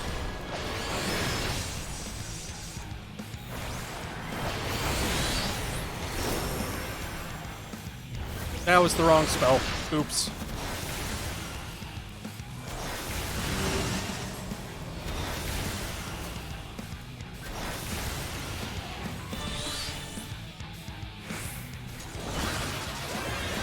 Aha!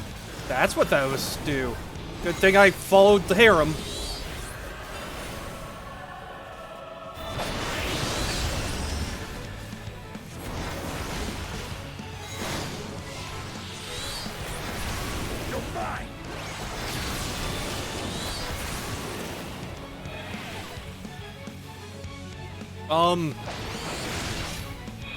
Okay. Didn't know what I was supposed to do to avoid that, but okay. Or if I could avoid it, even.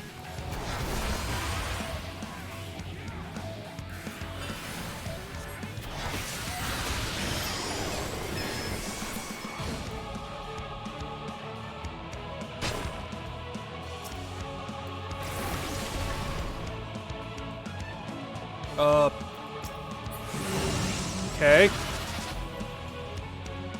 Also, I'm just realizing they're using the FF4 sound effects, even. Like, if you listen real close when the white cubes show up, that's the FF4 white magic noise.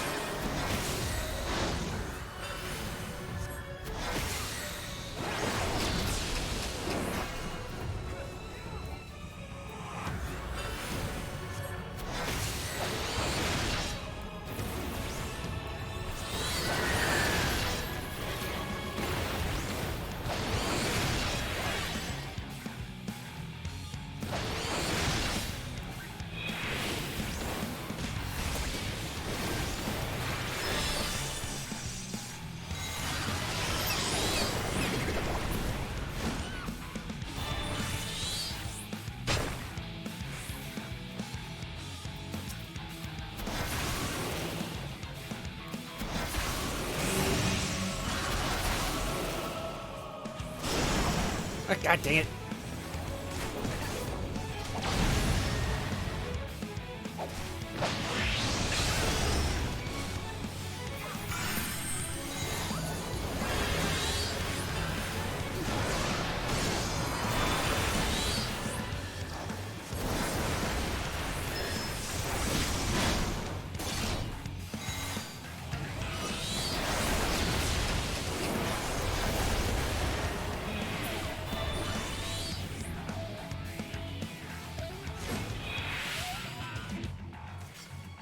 Okay.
Okay.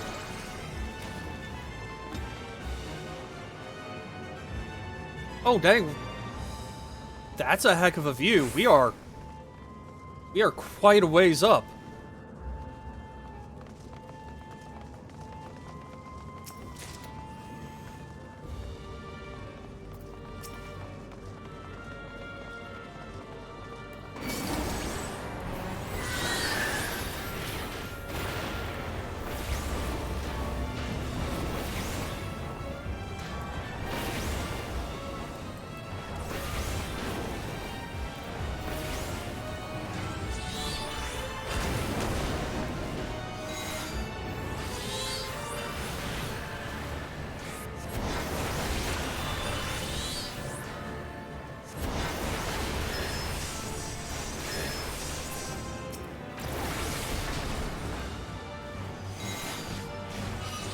You cannot stop us!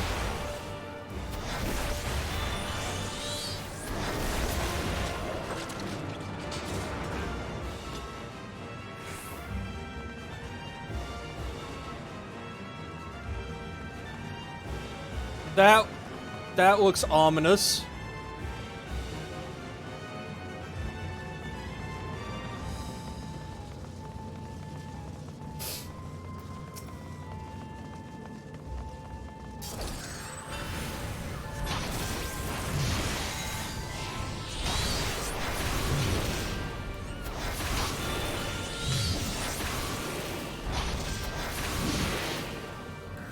And those are some meaty sound effects on those sword swings.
Alright. Let's do this, Cindy.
Okay, that was a thing.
Underestimate me!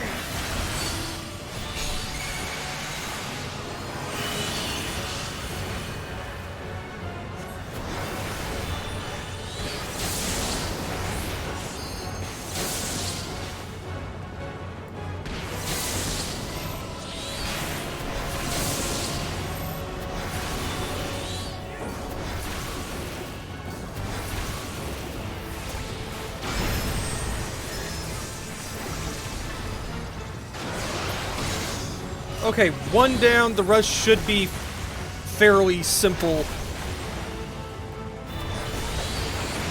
Should.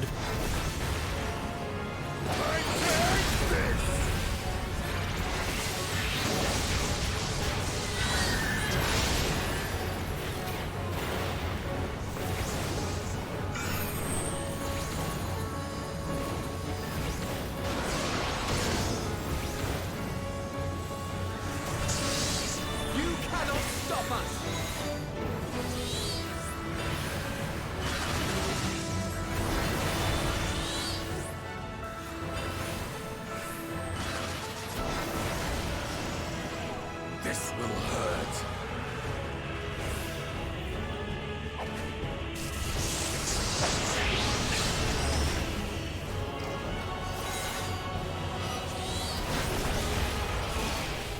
There we go. And a level up to boot.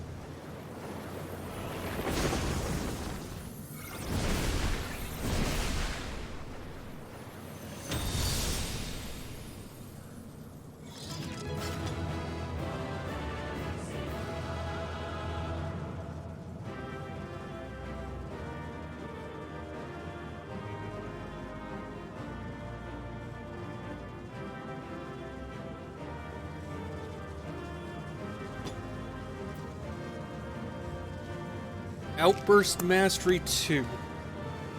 Okay, I need to check what that does.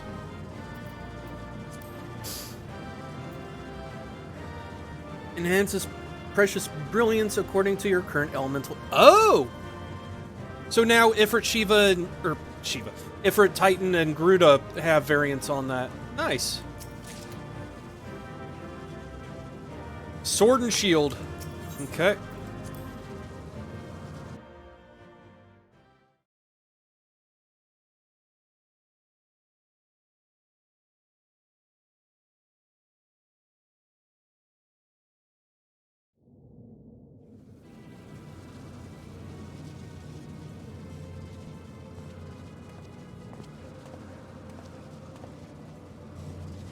Is everyone all right?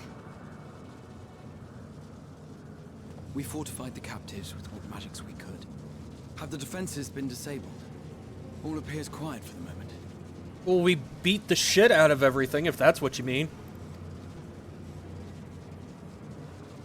Lower floors were disturbing enough, but this place feels wrong. The ether is heavy and thick, like wading through a quagmire. I believe we stand in the tower's beating heart. What sayest thou, Stola? I see it. Ether siphoned from the land runs up through the spire, flowing to a single point. This is the core we seek. Yet something is off. As large as this structure is, it siphons far more ether than is required to sustain it. That's the point. 'Tis as if the core is feeding on the energy, consuming it.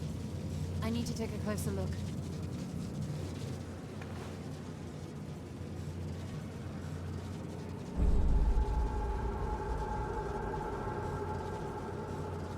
Curious. There is something there embedded inside the core.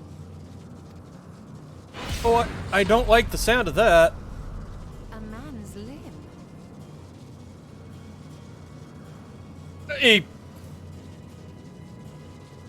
Okay, I know we were making H.R. Geiger Dick Tower jokes earlier, but I swear to God. This is what we came to destroy? Yes, if you would be so kind.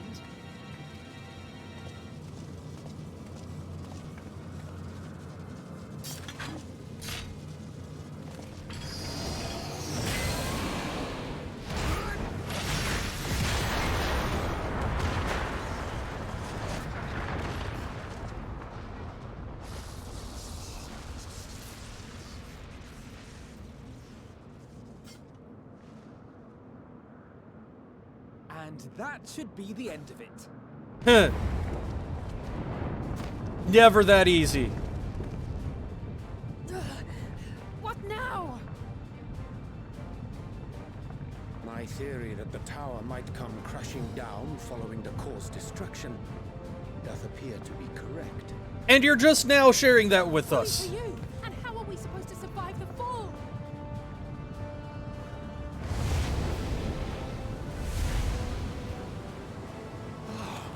What of the prisoners below? The floor beneath our very feet dissolves. Brace yourselves. I pray I'm not too late.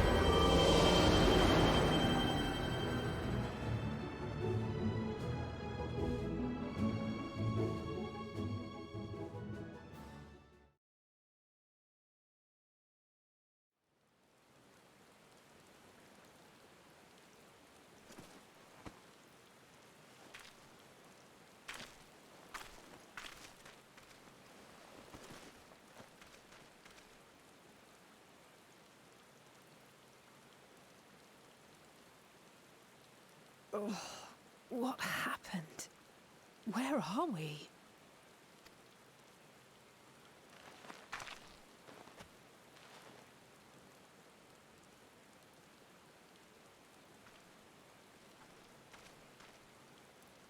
By my reckoning, we're still on the island where the tower stood. But 'tis as if it never existed. Hardly a scratch. But how? Where's Graha?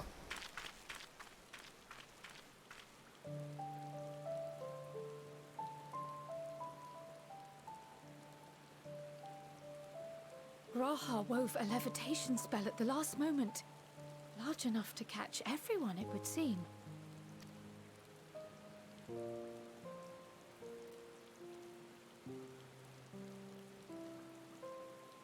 That explains the lack of obvious injuries.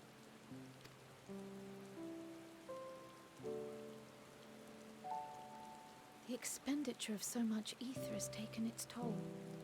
Yep. He will need plenty of rest, but should otherwise be none the worse for wear.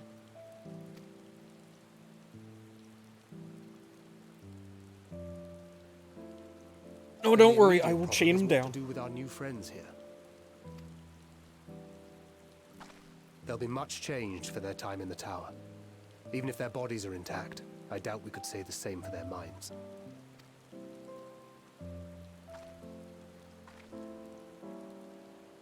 Angelo and I will take care of that. I have every faith in you, Alize, but there are just too many for you to treat alone.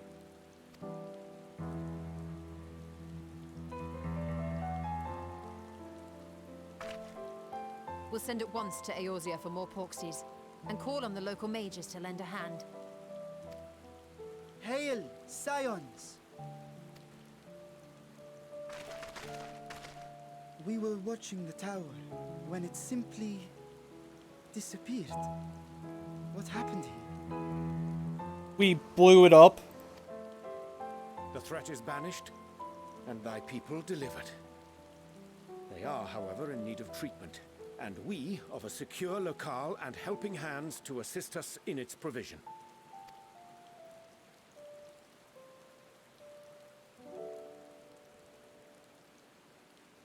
You shall have all this and more.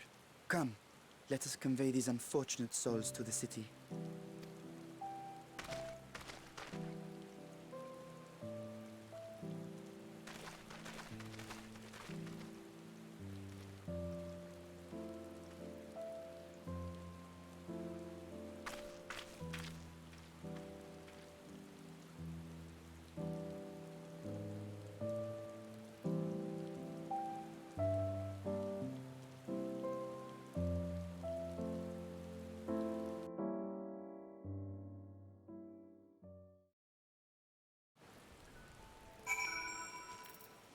Okay. Yeah, it's just straight up deleted.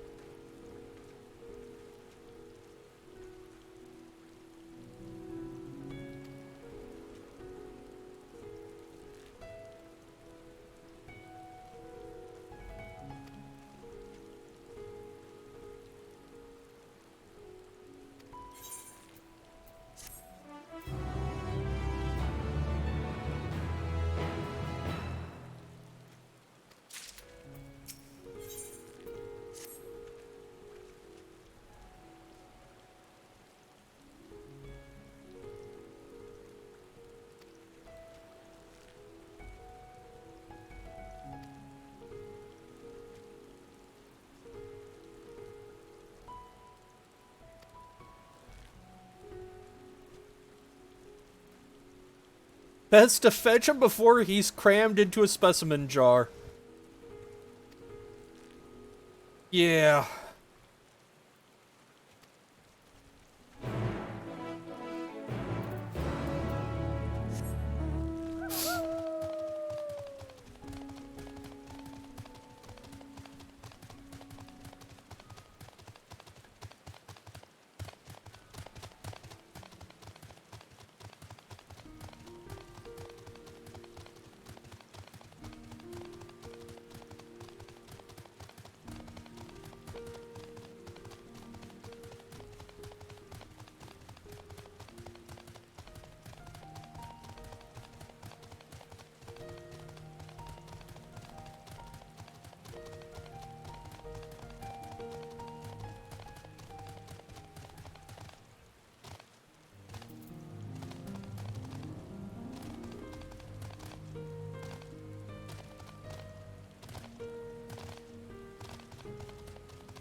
Okay, but considering he's part of the harem, I'm the only one allowed to collect specimen from him.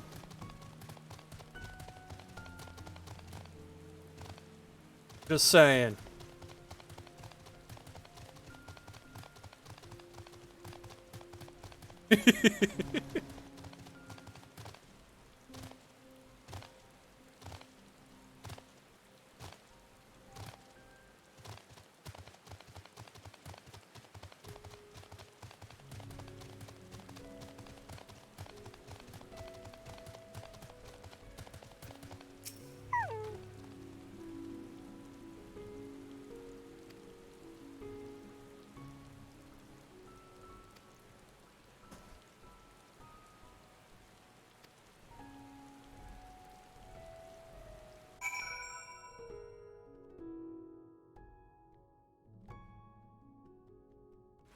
Yes.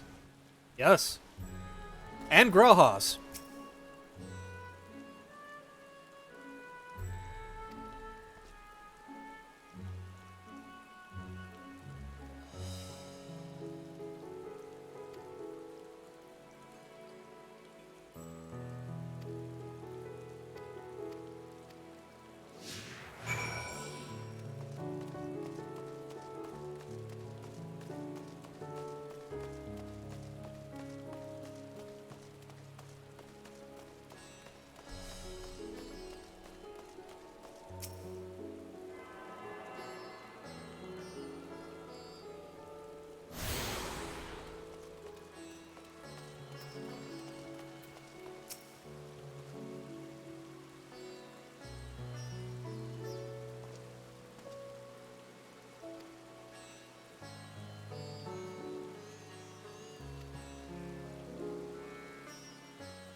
Okay.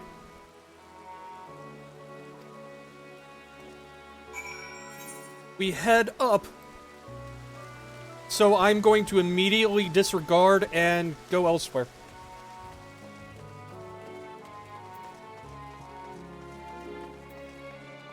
Because I have a map.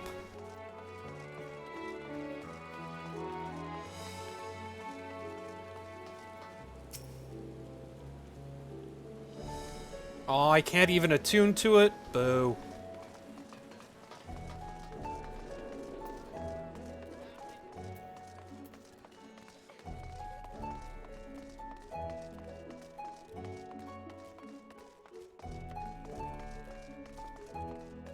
Oh yeah, no, I've got a firm grip on his wallet. There's an aetherite shard in here, or aethernet shard, I guess. Here, so...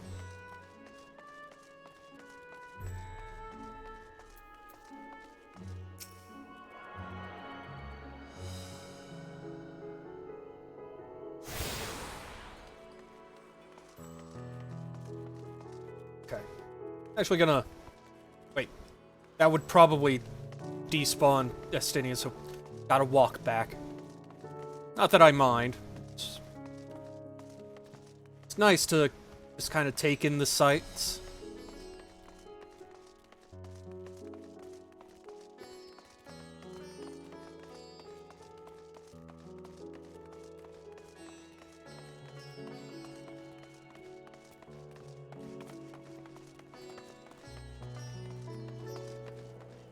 Doop doop doop.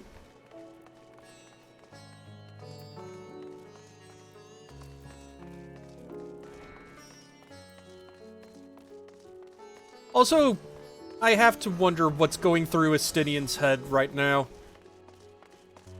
Like, he said to take the stairs next to the fountain that we were standing in front of, and she goes everywhere but.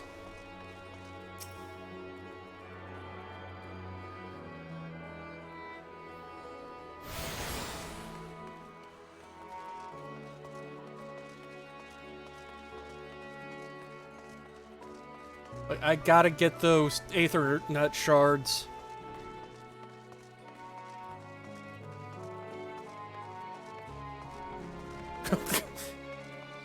Okay, that's a fair point, Nyx.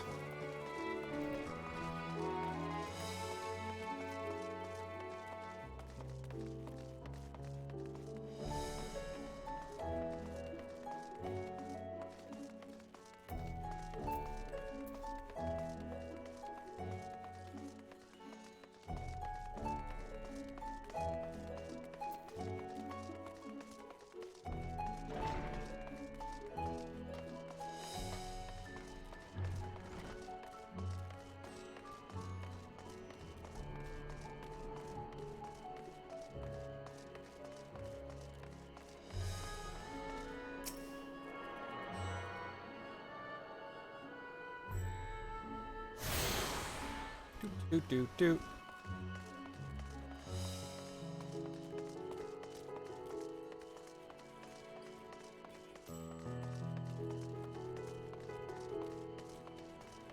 Just gonna sprint and hope he keeps up.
You know, though, it seems weirdly appropriate to me that the place that's supposed to be like a maze feels the most straightforward to me.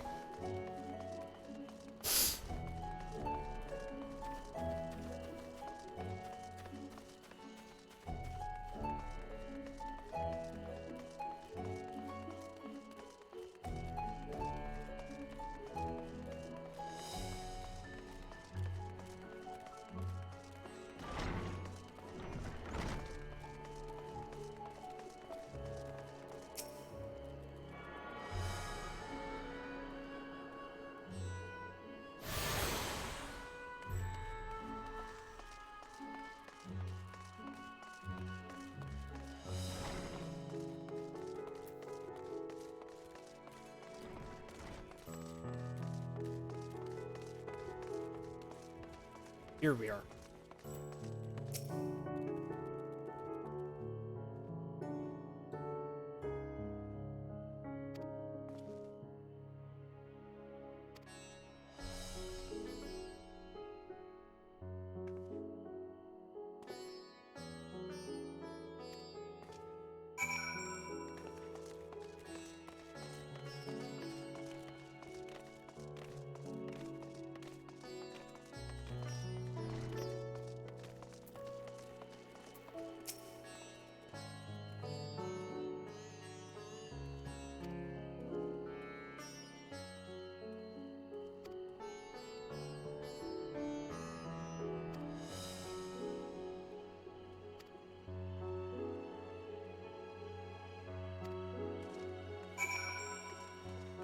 Okay.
Those look like giant pineapples.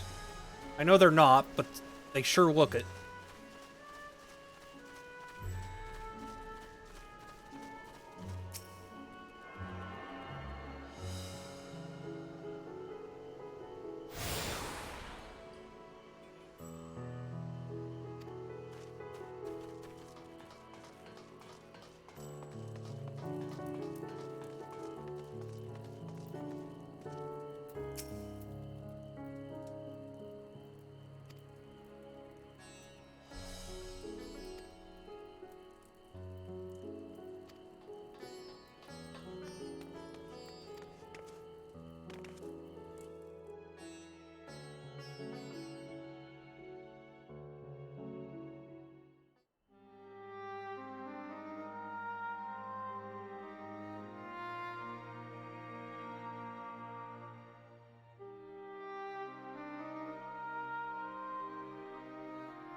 Are we the last to arrive? I hope we've not kept you waiting. Not at all. Your comrade is feeling better, I trust. Much better, thank you. Harness remedies are certainly potent, in more ways than one. One becomes accustomed to the taste, although I hope you never have cause to do so. Pray, take your ease.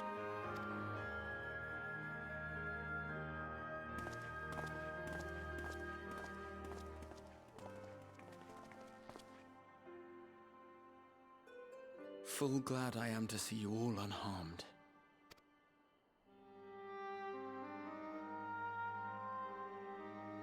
Valiant scions, for your heroism, you have my boundless gratitude.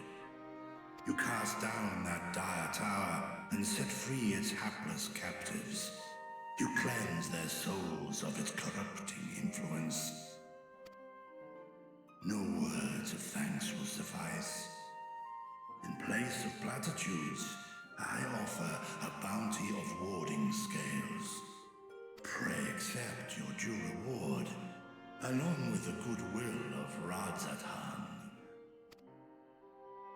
Alchemists throughout the land were put to work in the forging of your talismans. The finished ones have been collected, and now await you at the High Crucible of Alchemia. Present this letter when you are ready to take them into your possession.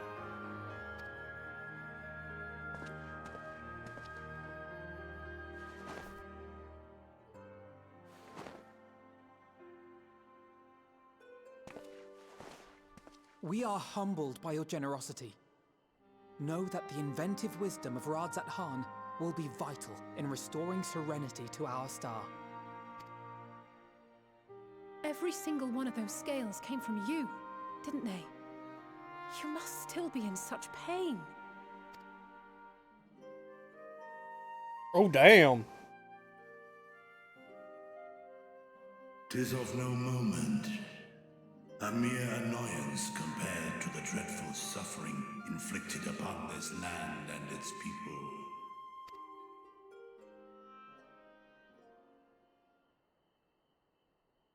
Albeit brief, my involvement in the Dragonsong War afforded me a glimpse of the myriad sorrows which consumed both dragon and man. Though you were half a world away, such tragedies as befell your kin must have affected you deeply. And yet, you chose to live among men. In the age when that conflict first bloomed, my choice had already been made. In some distant place, man slew dragon, and dragon slaughtered man. Yet no hate could I muster for those smiling faces which did look to me for guidance. Not even my brother's righteous rage could rally me to his cause. I huddled here, secret and still, hoping against hope that which I had built would remain untouched by the chaos and carnage.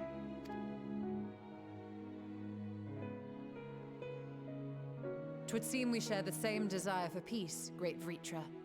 To that end, I wonder if we might trouble you with another question.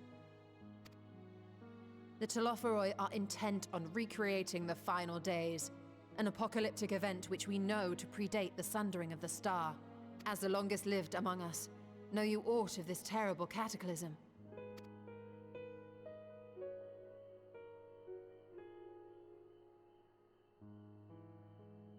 Nay.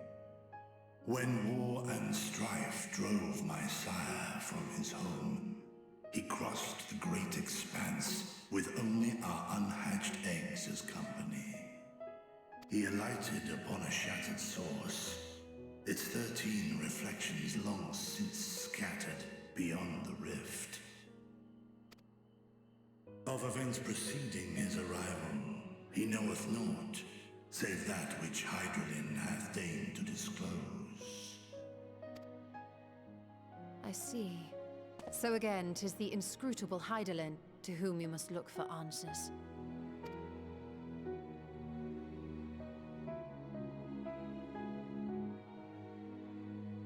Seek you to divine the will of this star?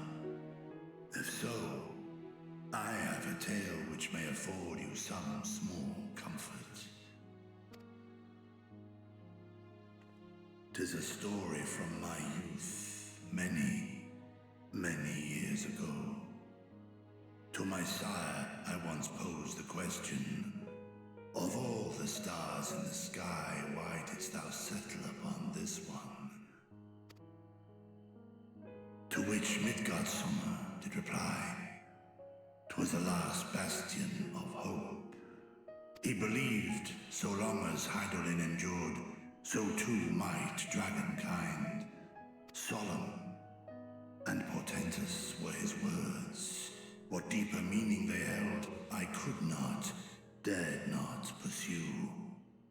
'Tis a stone I've left unturned ever since. Yet take you solace in the knowledge that whatsoever Hydaelyn does strive towards, 'tis an ideal which hath earned my sire's conviction.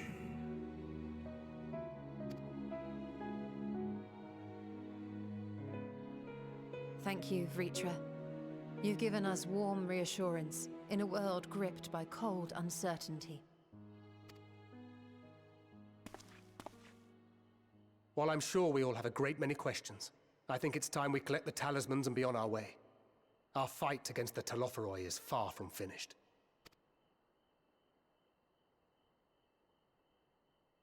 We must take our leave, but please do inform us if we can provide any further assistance.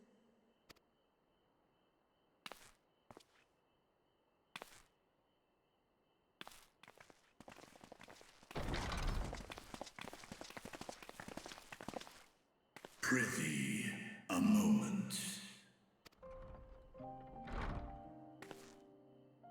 There is one whom my sire hath judged worthy of honor and respect. The one known to men as Eorzea's champion. This hero of renown and rumor, 'tis thee.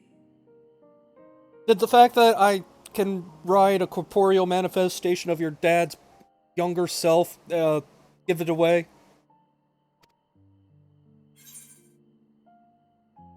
I only wish he could be with us here now.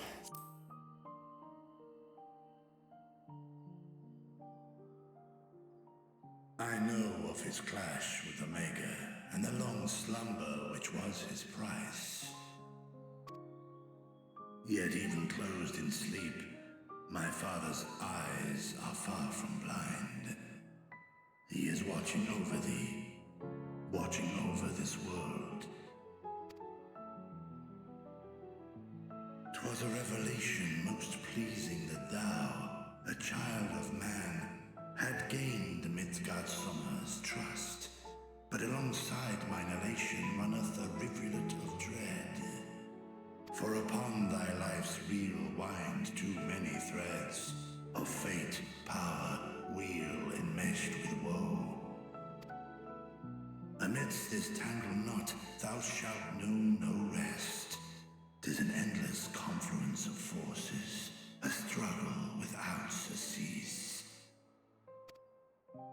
More terrible still is the attrition wrought upon thy companions, as they are swept up in the storm of thine existence.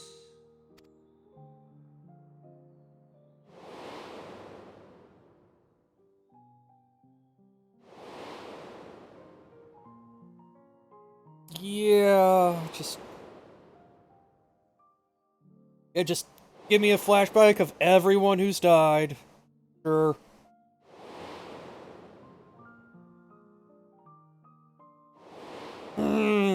Of course they end with Haurchefant. Of course. Fucking of course.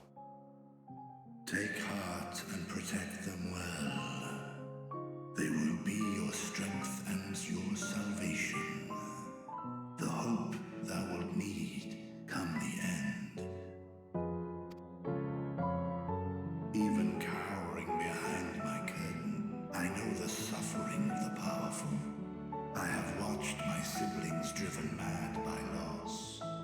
Thus do I exhort thee to spare no effort to keep thy loved ones safe.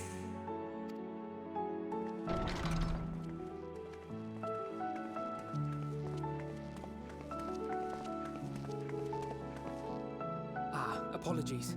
We hadn't meant to interrupt. It's just that we do have a history of suddenly collapsing, and when you didn't follow us out... 'Tis I who must apologize. I have detained your champion overlong with idle chatter. Go. At war's end, I pray I welcome thee back into my hall, where together with thy joyful comrades, you may toast your triumph.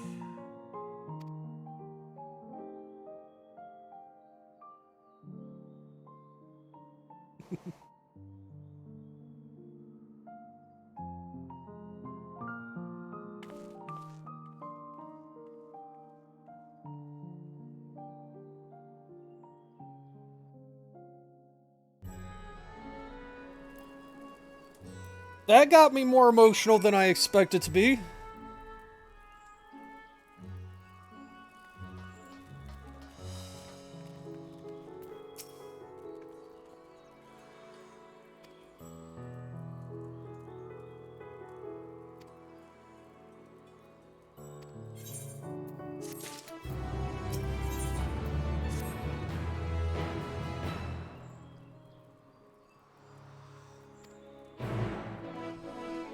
Okay.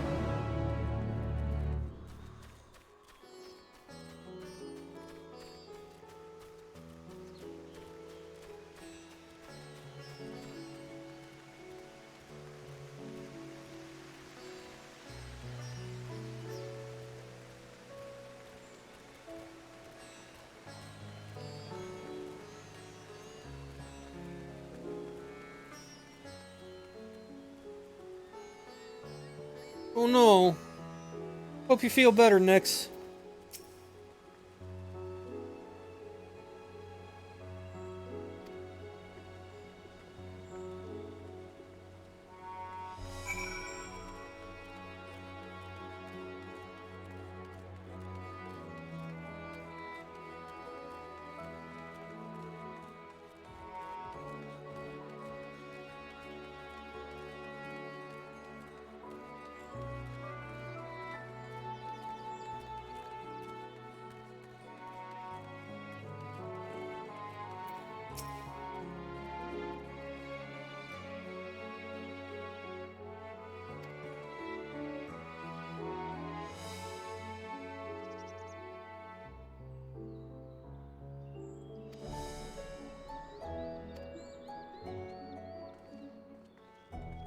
Your singular day off. Oof.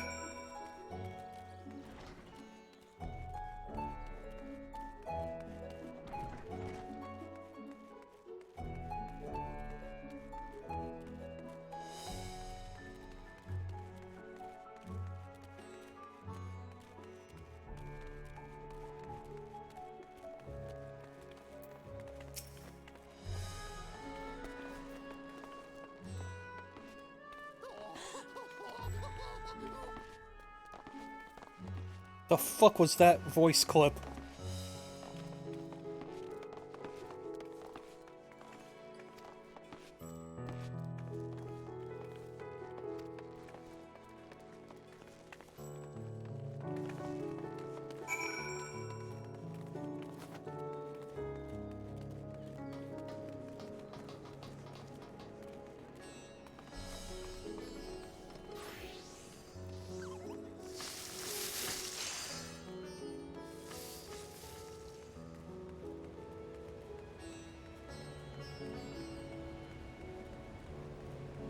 Yeah, I feel you there.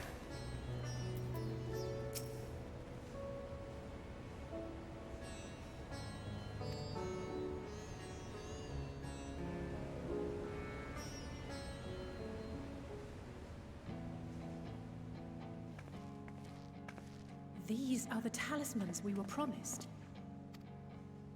Yes, and I made a quick count. There are far more than we could have hoped for. Enough to outfit an entire company of soldiers, in fact. Considering the involved process, that they were able to manufacture so many in such a short span of time is nothing short of a miracle. Once we have distributed them to our allies in Eorzea and the Far East, we'll have a fighting chance to bring down the other spires, just as we did with the Tower of Zot. Or we could use them to invade Garlemald proper, and strike directly at the Telophoroid's base of operations.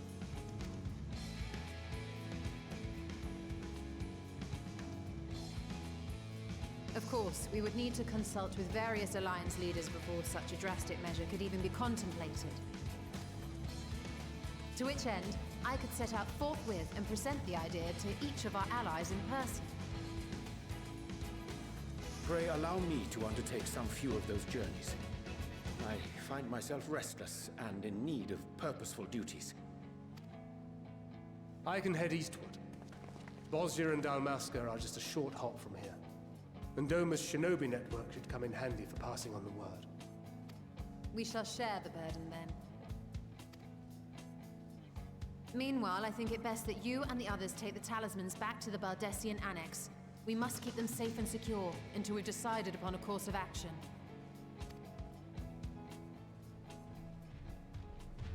Please, I must speak with you.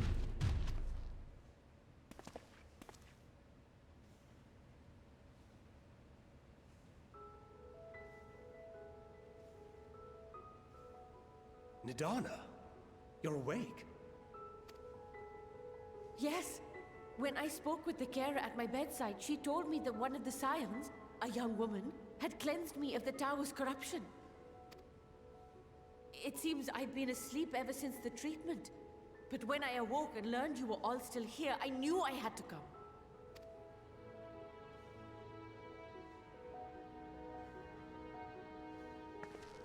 As you said, Nidana was captured only recently. Such a brief exposure is swiftly cured, so I tended to her before we gathered at Megaduta.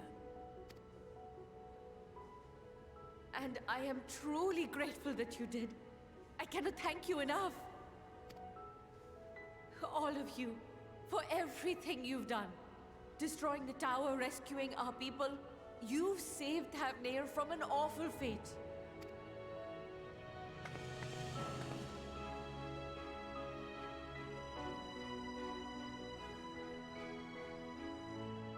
Yet who hath truly saved whom? Due in no small part to thine inspirational courage, the alchemists were successful in reproducing warding scales of proven efficacy. Replications of thy work now stand ready to travel across the seas, unto the hands of those who might wield them against this rising evil. The talisman?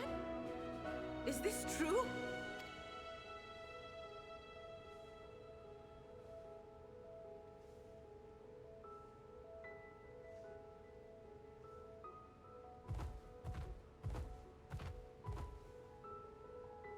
Oh, I was so groggy from sleep. I didn't even think to ask. Oh, our great work sent across the seas. was worth it. Oh, it was all worth it.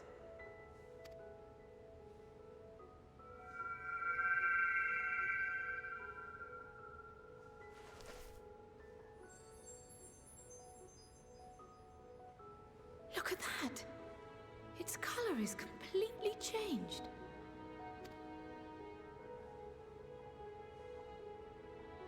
What do you have there?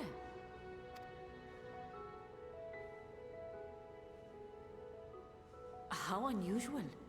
I wonder if the effect is a reaction to Akasha. I'm afraid I'm not familiar with that term. Akasha? It is one of the unseen energies defined by Harnish alchemical theory. Though a gross oversimplification, some describe it as an essence influenced by feelings. You imply that it is distinct from ether? Foreign scholars often conflate the two, but we see them as separate concepts. Ether is an energy which permeates the land.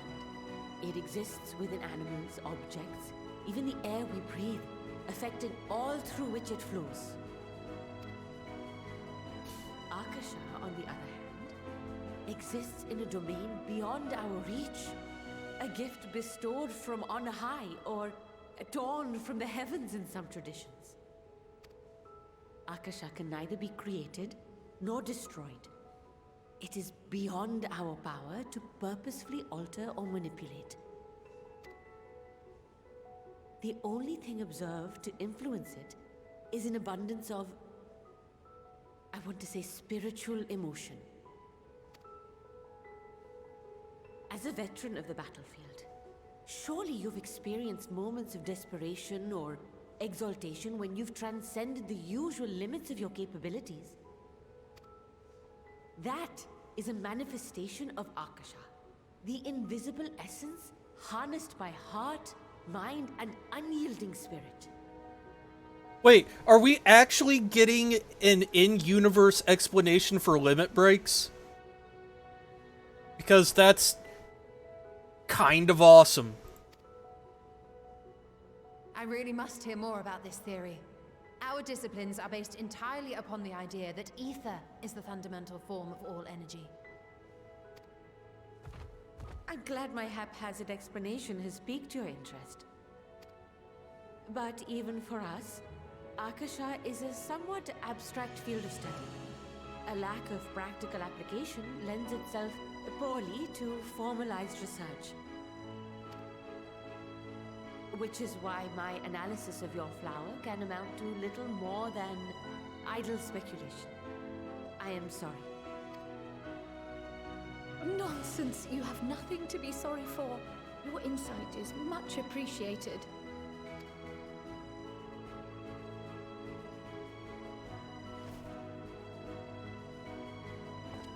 Shall we depart for Sharlayan then?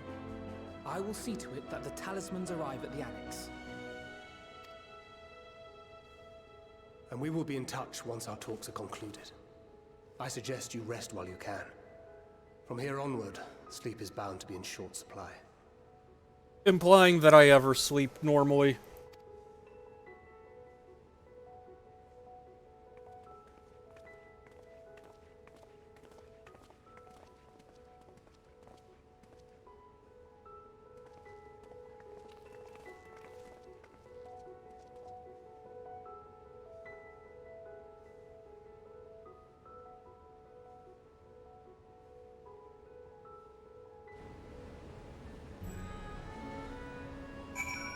Okay.